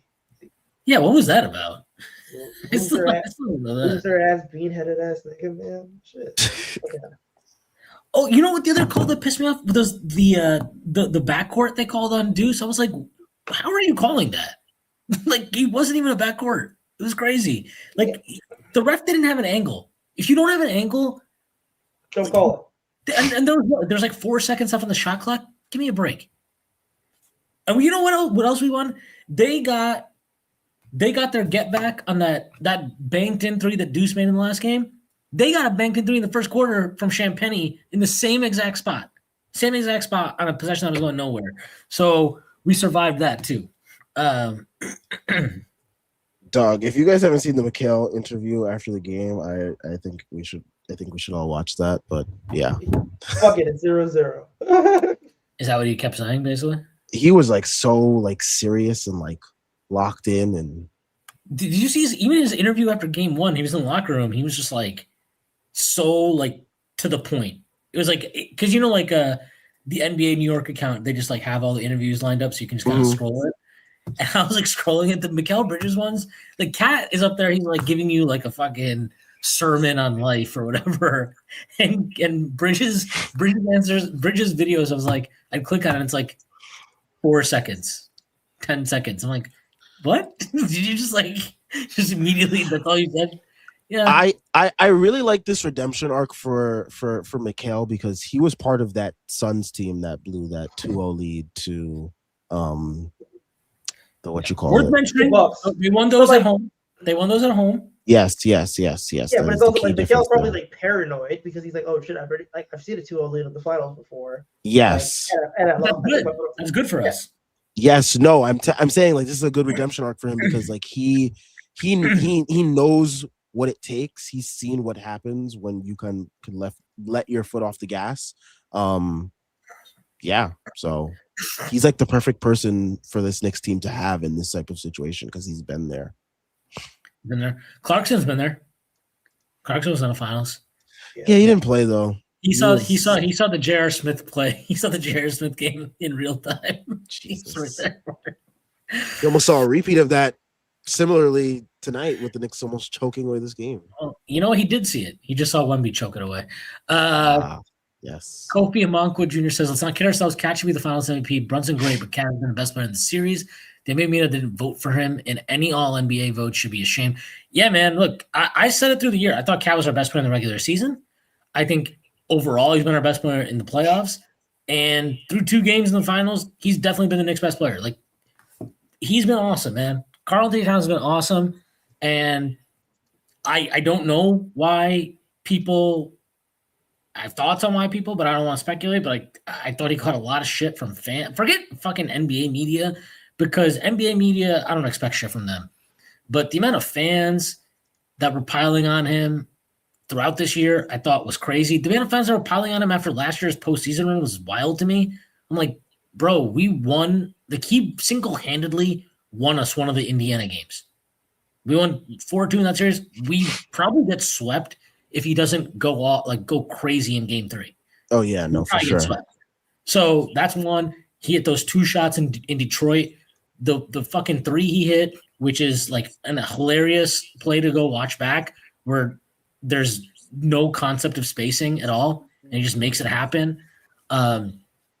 He's been through a lot in just 2 years here. He's not, I think, always been treated great by fans. But tell you what, they finished this off. He's gonna be good in New York forever, man. He really is. Dog, these guys are never going to have to pay for meals ever in their life. Karl-Anthony Towns is going to be drowning in my phone bill. Like what you call it? Rachel Nichols. That's No, that's how I pronounce it because of the jokes. Is that how Jimmy Butler pronounces it? Well, Jimmy Butler. That's a funny name to hear these days. Guys still couldn't get over the hump in the finals. Oh man! If Cat wins, man. Wiggins and Cat both getting rings before him. Yeah, good. Loser fucking deserves it. But yeah, no. Rachel Nichols had mentioned that like she was talking to Clyde Frazier or whatever, and like he was saying that he doesn't have to, like, wherever he goes in the city, he doesn't have to pay for anything, just for those championships that he brought in the 70s. So like, bro, what this city will do for I mean, look at what the Raptors were gonna do for Kawhi if they convinced him to stay. Like they were like never gonna like make him pay for anything ever again.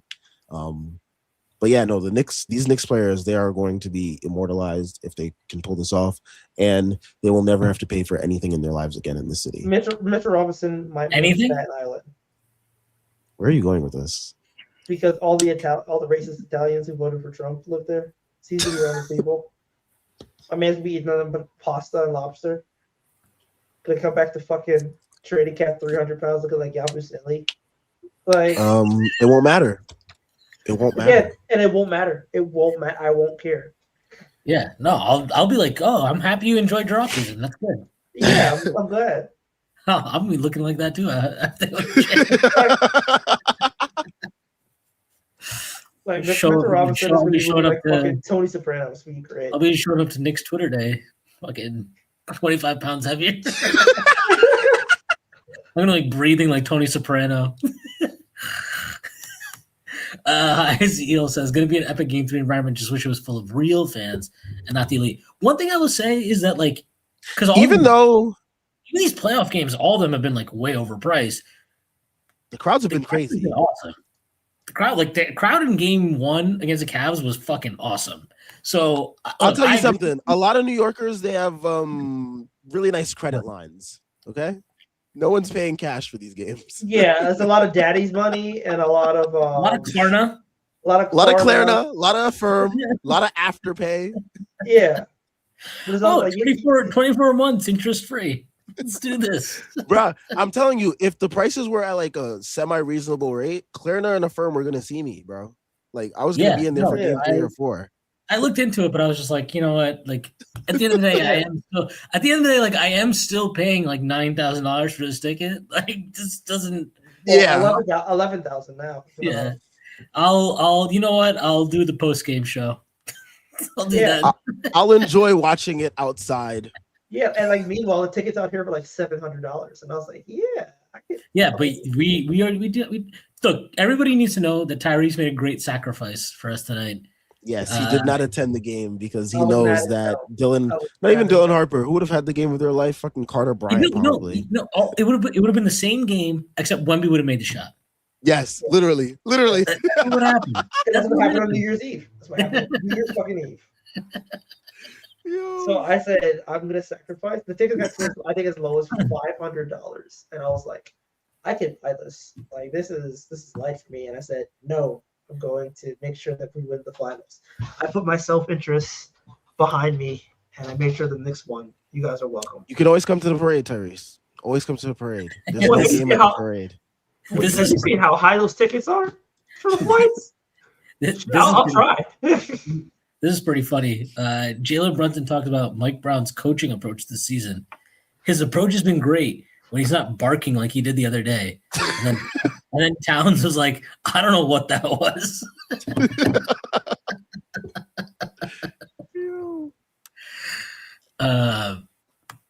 A lot of people are saying this is Wemby's 07. Let's. Yes. I saw 07. I saw 07. All I will say is somebody's GOAT was a lot worse than Wemby's been playing through 2 games. That's all I'm gonna say. I'll leave it Yeah, there. no, I saw a lot of those. I saw a lot of those those You shooting wanna splits die, alone. I saw a lot of those shooting splits in those box scores, man. It's I think LeBron got those videos pulled from the internet. Brandon Williams 9505 says they want to extend the series for the revenue both teams generate for the league. Fuck the league, bro. I think Adam Silver just knows infinitely that a New York championship will fucking explode the NBA market. I mean, It exploded to something else too. Shit. I'm ready. oh, okay. Hell, You're gonna just do it at the parade? okay. All right. Not at the parade. No. No. You're gonna see the float go by and be like, "Oh, Jalen." No, I'll be like no Landry and then or Clarkson. Oh. Landry, it's LLC, dude. Landry, Larry, and Clarkson. I'm happy. Edsel Mercado 3409 says still underdogs. Vegas is nuts. I don't know. I don't think we're still underdogs. No, there's no we were favorites before this game to win the series. But I will say, I thought the line on tonight's game was fucking crazy. It was 6.5. It was 6.5. I saw it at 7.5 at one point, and I was it might have gotten bet up. I said as soon as I saw it, I was like, this line is crazy. So to all who participated, congrats to us, especially that guy in Vegas who built the ladder. That was good for him. Had a great night. How are Jalen Brunson's odds -105? I guess they're basically saying that they think he's gonna have a good game 3 and 4. If he has 2 monster games at home, he will win MVP. There's no question about it. 2 average games. He can put up 25 on 58. No, he's got to have one. He's got to have. If he has, he's gonna have a 35-point game or something. So if he has an average game and then a signature game, to close out the series or whatever or something. Yeah. If it works out that way, he'll still win it. I think because the close to the fourth quarter in game 1 buys him a lot of credit. Mm-hmm. And then, even tonight, he had a bad fourth quarter. He still gets you the shot to tie the game up, and then he makes at least one free throw to give you the lead. I'm not saying it's right. I'm just saying this is how. Also, he's in the group of company who are the last 4 guards with 25, 5, and 5 in a finals game. So he had 20 points, 5 rebounds, 5 assists, 5 steals in a finals game. Rondo, AI, Jordan, and Brunson now. Oh, hey, that's that Jordan guy again. So he constantly farms his way to these stats where he's in Jordan's company. Yeah, he's always Jordan and Jalen Brunson. What? Why is he there? It's literally Jordan farming. He probably looks it up before each game. He's like, what? I'm gonna join Jordan in this group tonight. Yeah, what's the thing I can be with Jordan today? If Trump's gonna be in the building, I'm gonna need him to use his Gestapo and make sure Silver, Vegas, and the refs don't try to hoe us again. I mean, he does have that kind of pull. As Eel says, Jose is going to be in the PR parade, Grand Marshal for life. He is, I'm telling you, if they win this championship, Jose is going to spend the entire summer outside in New York. Oh he said he's going to get drunk in every city. Yeah, but he's going to be in the streets in New York. He's going to be out there. He's going to be hanging out with fucking Jadakiss. You're going to see him at brunch all the randomly. Time. At brunch all the time. All the time at brunch, all day. My man's gonna be at the Rucker Park faded.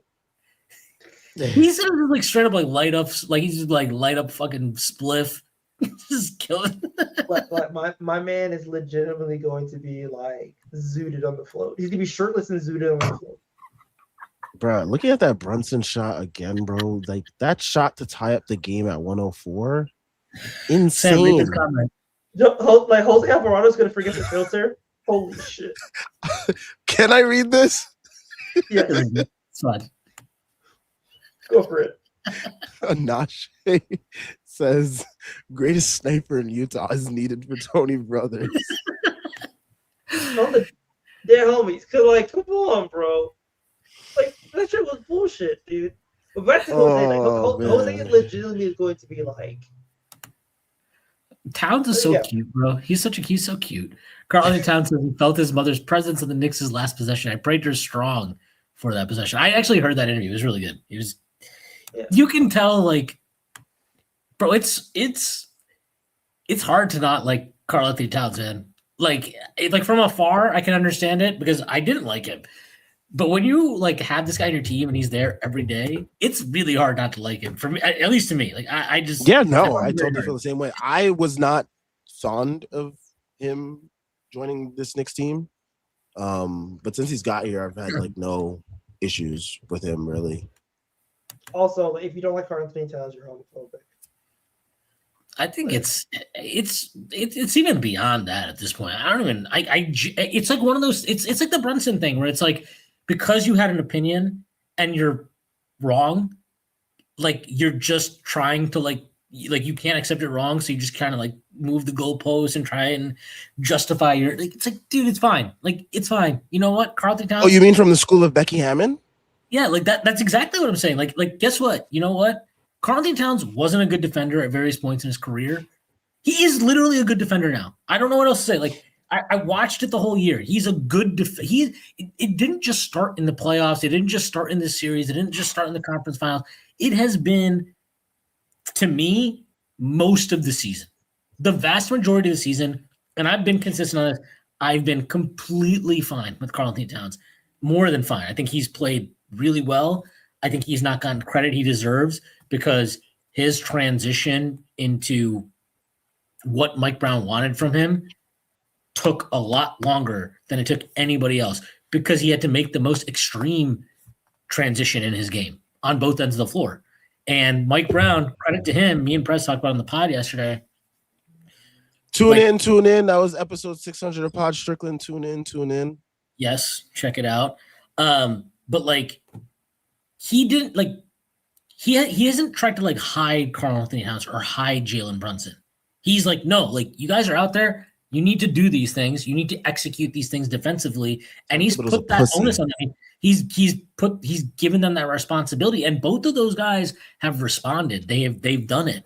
And I just think Karl-Anthony Towns has not gotten that credit he deserves. He hasn't gotten it from national media. He hasn't gotten it from local media. He hasn't gotten it from fans. He's only getting his flowers now, finally, from all these groups. But his defense, like, I'm sorry, you don't go half a season playing elite defense if your starting center is actually a bad defender. It's not possible. It's impossible. Not possible. It's impossible. It's completely impossible for those things to exist side by side. So I've been saying it. Like, if they finish this off, obviously I'll be happy for myself. I have for the Knicks, but I'll be happy. I'll be really, really happy for Karl-Anthony Towns because God knows the amount of shit that he's taken in his career. And he's taken, like, I gave him shit before he got to the Knicks. Like, so I'm not innocent in any of this either. Like, unnecessary shit, wrong shit that's not accurate, shit that's not real, shit that really isn't in bounds for what we should be talking about when criticizing a basketball player. Yep. Yeah, no. One of my favorite moments from this game was they were showing Wemby in the huddle, just like trying to rally his guys, and then literally the next play is OG like dunking on him. Very nice stuff. Very nice stuff.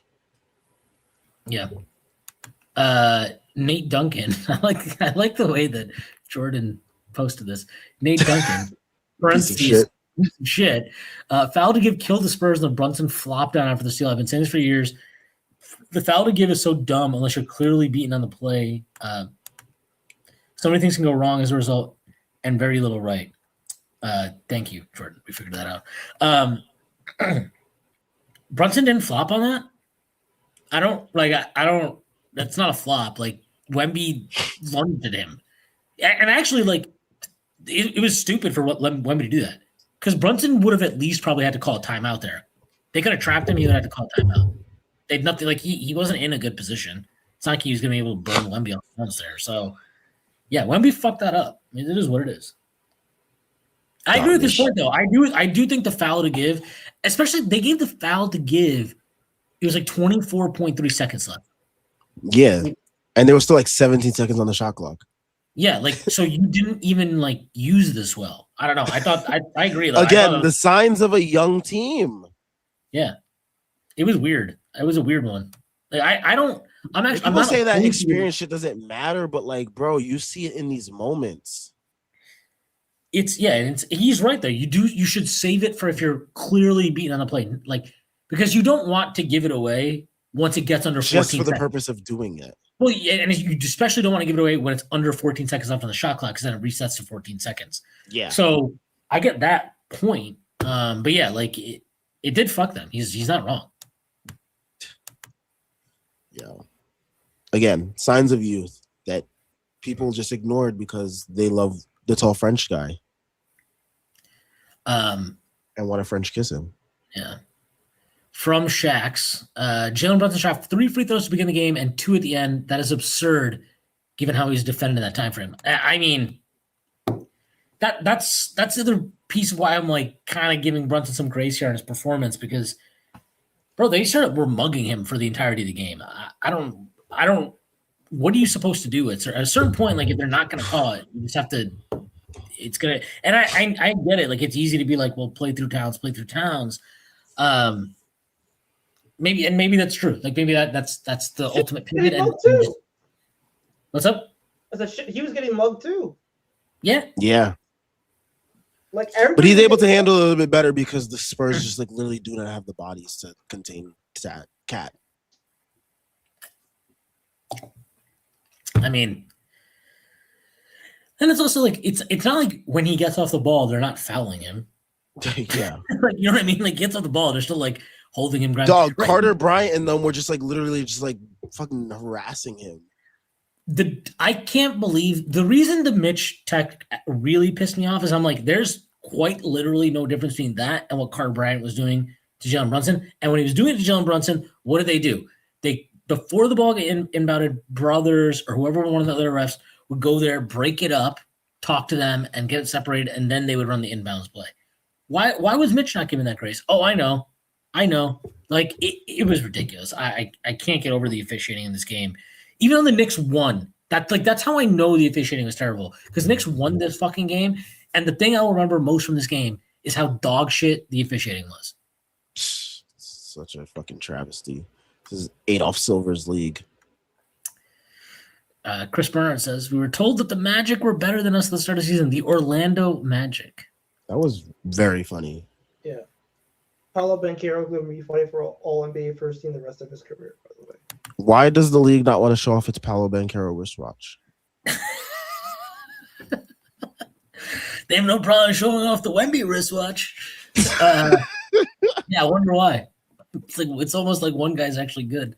Zach Lowe, I had Zach Lowe somehow planted his flag on fucking Coco Island with the Hawks. That was weird shit. Like, why? Oh, Kristaps Porzingis changes everything for them, man. Like, I just think people. A lot of NBA guys, they tried way too hard to be different. There's certain franchises that guys always talk themselves into. It's like the Hawks are one of those. Like, oh, I just love their talent. I love their talent. I'm like, do you? Like, talking yourself as the Hawks is like fucking. You guys will talk yourself to Alcohol Anonymous. Like, what the fuck are you doing? Yeah. It's like talking yourself into, Donald Trump. Shout out Mitch. What he does out on the floor on both ends is very, very hard to find in this league, especially at his size, with his mental toughness and his physical toughness. Mike Brown on Landry Shamet. I mean, look, man, Shamet has been. Mike Brown has loved Landry Shamet since day zero. Out loud. He's right. He was right. Shout out Mike Brown. Shout out Landry Shamet. He was right. Yeah, like, he'll be like, Kilcook had a bitch in the presser, then be like, I love Shamet. Because he's competes. Like, would you rather have Michael Jordan or Landry Shamet? Give me Shamet. Fate of the universe. Fate of the universe. I want Shamet. You remember like Shamet was injured? He's like, oh, he could take my game check. He did say that. That was so nuts. Dude, he hit a 3 though in the fourth quarter today. That was nuts in the corner. It was when the Spurs were like kind of like making that early run too. Yeah, there was no airspace there, and he just caught there was zero hesitation. And it was good to see because he had a couple earlier in the game, especially in the second half, where he did let me pump fake and put the ball on the floor. And I'm like, dude, you are shooting 7 billion% from 3. Please just take threes. If you have any look from 3 that you're even remotely comfortable with, you need to be taking it. Like, I want to put Deuce's brain inside of Landry Shamet right now. Anytime mine's 3-point line. Where it's like, yo, you're open. Shoot the fucking shot, bro. Like, you're shooting out of the ball. Like, you're shooting out of your fucking mind right now. Don't ever hesitate. Never hesitate. H22 says, once we win the series, they'll say, oh, the Spurs were inexperienced. Yeah, I mean, that's fine. They are. I mean, they're saying now. Yeah, banners hang forever. Banners hang forever. If the Knicks win a title, I promise you, what they say will not concern me. I will just be like, yep, like life goal checked, off, done. Like they can win the title. All I need now is for them to win the division, and we completed the fan gambit. I'm fine at that point. Whatever. I care more about winning the division than winning the title. That's all. We won the division in 2013. But I'm talking about we haven't won the division since I've been able to legally drink. I would like to have them win the division. There's no way you actually care about winning the division this much. Yes, I do. No way, man. Yes, I want to win the division. Yeah, I mean, I want to win. So, but you said you want it more than the championship. Yes, I don't care. That's Larry- fucking insane. Listen, Larry O'Brien is one thing. Being able to beat the Celtics in the fucking regular season, that means so much more. We do beat the Celtics in the regular season. No, I'm talking about in the standings, brother. In the standings. Let them have the standings, man. Let them. We're not playing for points here. This is not the Premier League. It's Okay, fine. but like we could have had so many more. We could have put up a fucking division banner, Eastern Conference banner, NBA Cup banner, and Don't a say the last championship one. banner. Huh? Don't say the last one yet. It's bad luck. Oh my god. This is not. Oh man, I can't wait to hear the fucking Cup. game intro, the starting lineup intro on fucking game 3, man. Unfortunately, they're sauceless now. Like you hear like the 1994 ones, they have so much energy, and it's like they're sauceless now. Is Brunson sick? Is this real? Yeah, I mean, I he know he's has, like, a like, cold. Yeah, he sounded awful in his interview with Malika Andrews. Like he sounded like legitimately awful. he's got 2 days off. He's going back to New York City. I need him to have the finest soups. And Ali Brunson, Break out the let's vitamin get to work C. with some soups. Mr. Robinson, break out the ivermectin. Kofi says the fact that Schwinn called Tony Brothers a Goomba, I can't see it. Yo, he is a Goomba though. I've He's thought this a Goomba. forever. He is a Goomba. Like, just imagine jumping on top of him and squishing him. How satisfying would that feel? And doesn't it feel like his body should squish? Yes, it looks very squishable. Okay, so here we're getting the Mikal Bridges quotes now. Mikal Bridges in the mindset after going up 2 in the NBA finals. 0-0. Stay desperate at all times. Thank you. Love it. Love it. Mitchell Robinson talks about his defense at the end of the game on Victor Wembanyama. In my mind, I was just like, defend without fouling. Good job. Good job. Mike Brown. The NBA is tough. You don't experience what I'm experiencing with this group a ton. It is a freaking joy to be around. I know that if he was in public, he would not be saying freaking. That's one thing I know. I don't know. Mike Brown seems like a kind of like, corny kind of guy that would say freaking. Yeah, but he Freaking said, Mitchell Robinson. no, but he said something after the last game.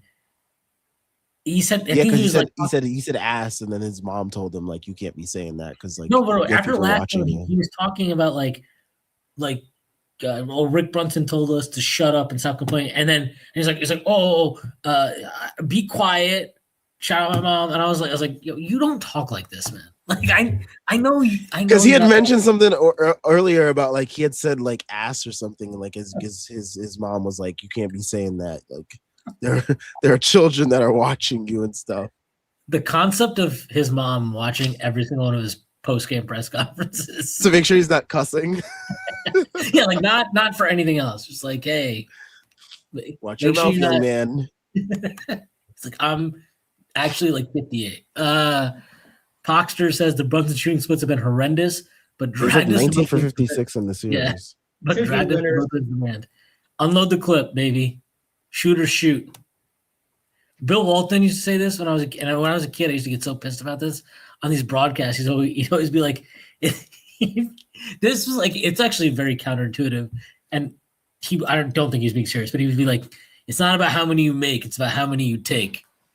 He would constantly say that. I'm like, he's 6 of 30. I think it probably matters that you're not making many shots, Bill. Victor Wembanyama talks about his emotions after the Spurs game 2 loss and being down. 2-0. Yes. Am I going to regret The it? French Yes, Revolutionary has some wisdom for us, guys. Let's listen. of course. Am I going to use that to fuel me and fuel us next game? Absolutely. Okay. We'll see. We'll see. Pepe the fucking Pew. Mitchell Robinson talks about his tenure with the Knicks. Been here for 8 years, and now here we are in the finals. I can truly say I done see it all. It's wild.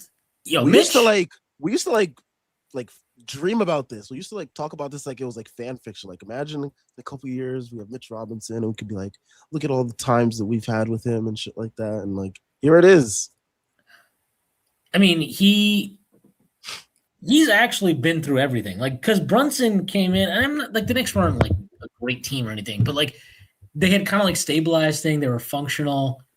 Mitch saw the shit, bro. Yeah. Mitch was on the 17 and 65 team. Mitch was in wars with John He was Henson here- and Was Henry he Ellison. Emmanuel Mudiay in them? Yes. Yeah. Mitch was catching lobs from Dennis Smith Jr. Oh. No, he wasn't catching off from Jared Jack yet, right? No, because that was No, he didn't play with Jack. Jack. Yeah, but no, like he was. He was here with Trier, He got Dotson. run with Trey Burke. Trey Burke, Kenny Wooten, Troy Williams. Luke Cornett. John. I already said John Henson, Henry Ellison, John Jenkins. Oh, God. Mitch really been through like the trenches with us. Mitch probably like looks around the locker room now and he's like, "Yo, There used to be some real pieces of shit in here. Thank yeah, you. you guys wouldn't even believe the players I played with." Henry Ellison, remember when he was on this team for a little bit? Yep. DeAndre Jordan, Kevin Knox, and his freedom. Wayne Ellington. Wes Matthews. Oh, Wes Matthews played he played like 2 games for us, and we were like, "Yeah, we'll buy you out. That's fine." Yep. Kadeem Allen. Jesus. Respect Kadeem Allen. Respect Kadeem Allen. Oh, fuck off. Fucking Damian Dotson, who was nice until them things came out. Yeah, let's say that. Yeah. Dog, remember when they signed Damian Dotson back and like Matt Mooney? What is this quote? Wemby on the last 3 possessions of the game. I'm still very blurry, and that's the whole problem. I need to have more poise, more control over the game. I don't know. It's some French. You can't remember the last 3 possessions because you need to have more control over the game. Shut the fuck up, dude. Break. Maybe he has to watch the tape 3 times. Call back. Dude, Josh getting us in foul trouble for us today on purpose. He knew he was bad. I said this, like, I actually think him being in foul trouble was a blessing in disguise. He only played like 18 minutes today. It's wild. It's good. Great. Save it up. Fuel for game 3. We'll get a big Josh Hart game in game 3. Give me a nice little like 8 point, 20 rebound. But you know what we need though? What we need is, and I'll actively participate in this, is we all need to be like, oh man, is it time to bench Josh Hart? Like, the spacing was bad. Like, we all got to give that energy over the weekend so that when Josh comes out in game 3, he's just like, I'm letting it fucking rip. Exactly. Like, I really want Josh to have the hot hand. And I have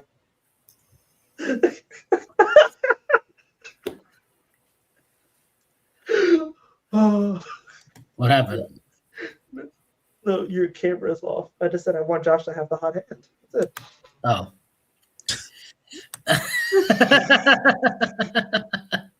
I just have theories on how he can get there, Shaq, what are you feeling right now at this moment? Mikal Bridges, 0-0, man. Fucking keep going down for it. Dog, he said the same, literally the same exact thing in the MSG and the fucking inside the NBA interview. Jalen Brunson talks about the resilience of the Knicks. That's who my teammates are. 99 out. They come in and bring it. Yes, they do. Deuce McBride. We heard New York down here in San Antonio. Man, we haven't even talked about this. Knicks fans, that was like a 50. That felt like a college basketball final. It was 50-50. It was 50. It sounded like a college basketball Everyone final. that was in the arena that was tweeting said it was like 50-50. Yes. Which is crazy. And I stayed home. Did you San Antonio. sense that on the streets? You sensed that on the streets, Tyrese?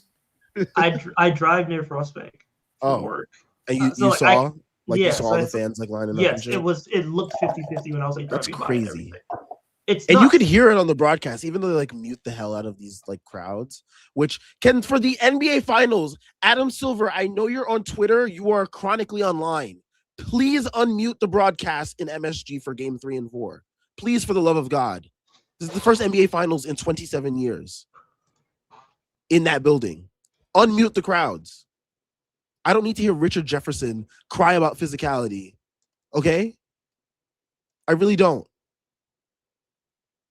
I want to hear the MSG raucous crowd. I didn't mind hearing Richard Jefferson even be. He's like, the physicality here might actually be a little bit too much, boys. let's No, but they lost control of the game for a while. The refs. It was no, they were out of control, and that was Adam Silver's goal. So they did their job, honestly. Jalen Brunson talks about his steal in the final seconds leading to his free throw. I saw he wasn't looking, so I just tried to go get it. Like I'm not gonna say it was some great play by Brunson, but he definitely he was gambling a little bit. He was like, maybe here. No, and he, he got rewarded for it, so he at least made one. I'm not that second one when it left his hands. I was like, yo, that shit is good, and then it just rimmed out. I was like, what the fuck? If only OG had gotten the rebound, or at least didn't get it kicked out of his grasp. Yeah. There's a lot of comments. I'm not sure how many more we can get to. All right, we'll get Saturday. It's true. That's true. Jalen Brunson talks about Mike Brown's coaching approach this season. His approach has been great when he's not barking like he did the other day. This is the one I read earlier. And then I think this is from Cat and JB. You call it rough shooting night. I see him hitting the free throw. We win the game. Last game, craziest shots to win game. I see Captain Clutch doing what he's been doing since I got here. When it comes down to actually winning the game, number 11 can't be messed with. Yes, sir. Carl Anthony Towns not willing to say Jalen Brunson's name in the presser. Did we have locker room tension? Steph Bondi article tomorrow.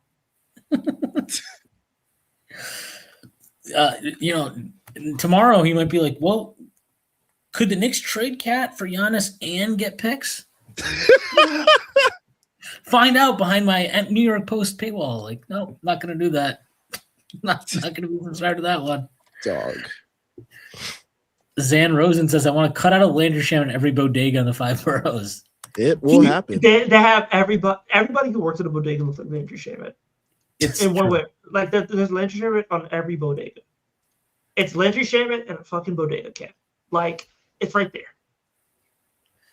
Dog, I have a Suns mutual that was like that tweeted out today. He was like, "This nigga Shamit, dude. Where was this when Katie and Book needed it?" Because this is, I'm not trying to give other people credit for Landry Shamet being good, but KD's a shitty leader, dude. KD's a shitty leader. Booker, I actually don't really have a problem with Booker. He's whatever to me. I at least don't think he's a shitty leader. But KD's a shitty leader. Brunson's a great leader. Cat's a great leader, and he's a great teammate. These guys are great teammates, and when you have that, it empowers these guys. They feel confident enough to take some of these shots because, you get that, right? Your coach has to give that to you. Your star player has to give that to you, and they have that.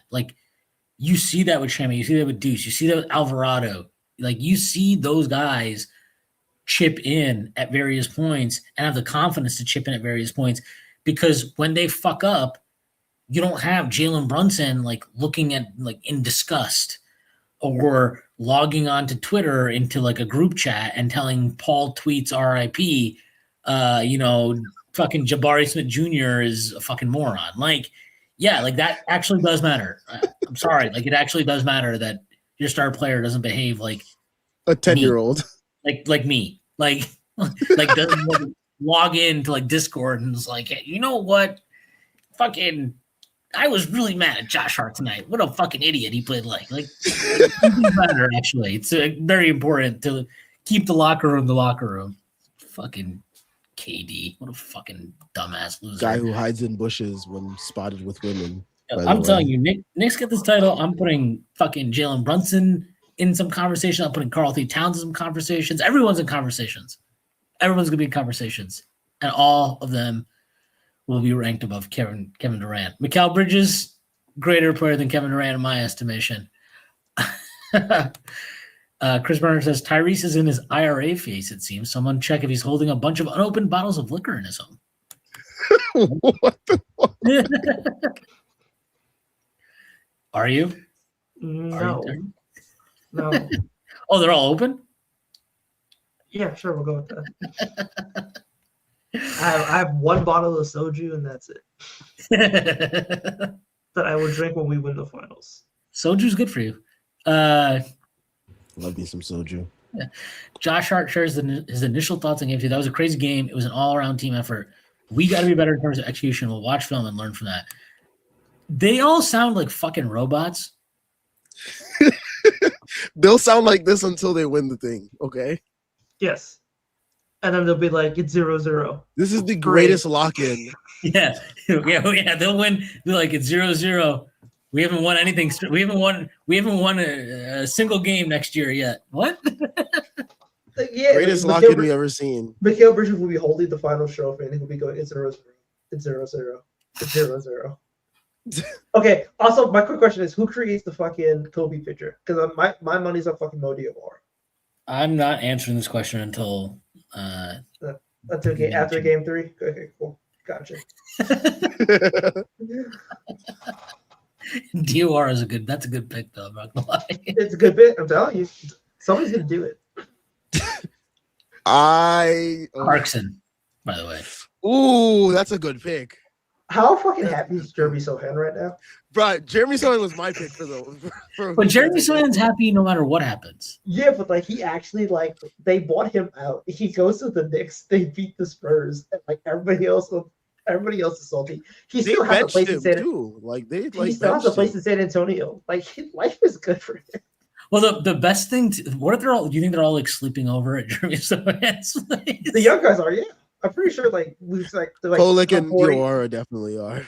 Huck 40 has been over there too. I'm pretty sure. Like, look, I hope those guys are like getting out in the streets and like enjoying it because like, you're not playing, buddy. Like, you might as well enjoy it. Yeah, I mean, like they're probably at 1902 right now, having a great night. Yeah, like what was that report? Who was the person that had the party in New York City and there was like, oh, some Knicks tried to get in. They were rejected. Sabrina Carpenter. Oh, Sabrina Carpenter. Yeah. And I was like, that was definitely like Sohan. Sohan and Kolick. They're so young. Good for them. Jalen Brunson was asked if he thinks the Spurs can go to another level with their intensity. Knowing them, there's definitely another level. We've got to be prepared and we've got to be ready to match it and be ready to play for 48 minutes. And then Josh Hart says that the Spurs level of physicality and urgency in Game 2 is expected and that he thinks the Knicks can be better in that regard. Obviously, for me, too much physicality. Yeah, Josh was like a little too like – he was like, oh, it's a physical game. I can just assault people now? Like, no. Like, you can't. You can't. You can't. They can. They can. We can't. Stephon Castle can. You can't. You're not allowed to do that. Dylan Harper for Game 2. It's not the first to win 2. We just have to come out with the mentality of just being more desperate. No fucking duh, Dylan Harper. Yeah, good for you. And then this Mr. Johnson. We don't feel like we've played well or up to our standard, at least in the last 2 games. New York's played very well, and they're a part of that. We're going to go into Game 3, and if we play our brand of basketball up to our standard, we'll be just fine. Well, that's the thing. The Knicks defense will put you in a position to not play your best brand of basketball. Yeah. Mike, honest Spurs fan. Now that it's over, I can admit it. These refs were favoring us. The Knicks had to win by 15 in order to win by 1, literally. I love my Spurs, but I don't want us to win in that manner. Integrity of the game is more important to me. If we're not the better team, let us lose. Yeah, I know it was a 1-point game. I know the Knicks blew a 14-point lead, whatever it was. Dude, they got hosed so bad during this game, like so bad during this game. And at some point, it's easy to just be like, you got to play through it. You got to play through it. But it's like it's just overwhelming. Like even in the midst of their run, they were getting away with shit. Like you said, there was a phantom call on Wemby. Dylan Harper traveled, fucking kick ball. Like they're getting away with shit in the midst of their run, which is fueling it even more. So it's like, how do you even play through that? Because it's literally fueling their offense at that point. It was crazy. I just like I will remember a lot of things about this game, but my main thing will just be like how absurd the whistle was. And it's like, forget the calls that directly impact like free throw shooting and stuff like that. Like there's calls that impact the flow of the game and stuff. Well, the whole Towns thing is crazy because I really like that third quarter. It felt like they were ready. They looked like run away with it. They looked like the Spurs looked like they were like punch drunk. Like they looked like a boxer that's like taking too many hits and is like ready to like oh shit, like you can about to go in for the kill. and instead it was like the bell rang and they got to go to their fucking corner, regroup, and like that's what Tony Brothers did. He totally killed the game. I mean, both like and the whole timeline realized it. Like the whole timeline like, was just like, yo, what the hell is going on right now? Those two of those cat fouls were absolutely ridiculous. Like just some of the worst calls you'll ever see. We're here at the end here now. OG Anobi says that it's special to be part of a 13-game win streak in the playoffs. We have a great team. We're very connected. Thank you, OG. Appreciate your lengthy response as always. Very, very cool, OG. I wonder which team he thinks is better, the 2019 Raptors or this team. This one, because he's playing on it actually. Yeah, he's probably mad at something he didn't get to play. Yeah, it's like he has a ring, but like it probably feels like fake as hell to him. Well, Dante has a ring too, and like I think he's even talked about it where he's like, it's not like it feels. It doesn't feel the same if you are not really contributing. Yeah, like unless you're like Kolek, this is a real ring for Kolek. This is a real ring for Huck. This is like the realest ring for Huck Bordy. Nobody's had a real ring. Jordan Clarkson is getting a real ring. That's all that matters. I actually didn't even realize this. I felt it in real time, but I didn't realize this. Max says, I just got home. I can't believe Mikal had 20 points the second and third quarters without missing a shot. That's actually fucking crazy. But he did when he checked back in the second quarter, he was fucking like locked in. And he even hit a step back today. He hit a step back three. I was like, you got that? That's in your bag? Like you do that? Well, he's feeling it, yeah. And then he missed the wide open three because he went to that fucking jacked up form he uses when he's wide open. I will never understand it. All right. Good. You guys have anything else you want to add before we get out of here? No, just still processing everything, and I'll scroll through the timeline and watch some other post-game shows and clips and whatnot, and still try to all piece this all together still. And yeah, game 3 is on Monday, so we have a couple days to relax and whatnot. And snob it up. I would just really like if the Knicks win in 4 games so that I can get a haircut. That'd be good for me. Yeah, no, my twists are turning into locks at this point. Like, I need to take these out and get a haircut, please. Tyrese Max also wants to let you know that he's going to catch up on Love Island tomorrow. Yeah, me too. Good. Congrats to both of you. All right. Shout out to everyone that tuned in. Make sure you guys leave a like and subscribe if you are new. Yeah. Check out all links in the description. And we will catch you guys back on Monday. I will probably not be on because I will probably be in the city watching the game after work. Late. Yeah, KCFC. Shout out to KCFC. We do this shit for Love Island, buddy. We're so locked in this weekend. It'll be great. You guys are speaking a whole other language. You know what? I might lock in Love Island this season. It's good. It's good. I just keep hearing about it, and then I see some things, and I get more interested. You gotta watch last season to really understand this season and why everybody loves it so much. What are these tied in? I thought they're like separate. No, they're separate. But like last season, this is really where the game was born, and now next season is kind of like continuing the game. It's like the Knicks winning this year was last season, and now this season is the Knicks winning next season when we repeat. You know?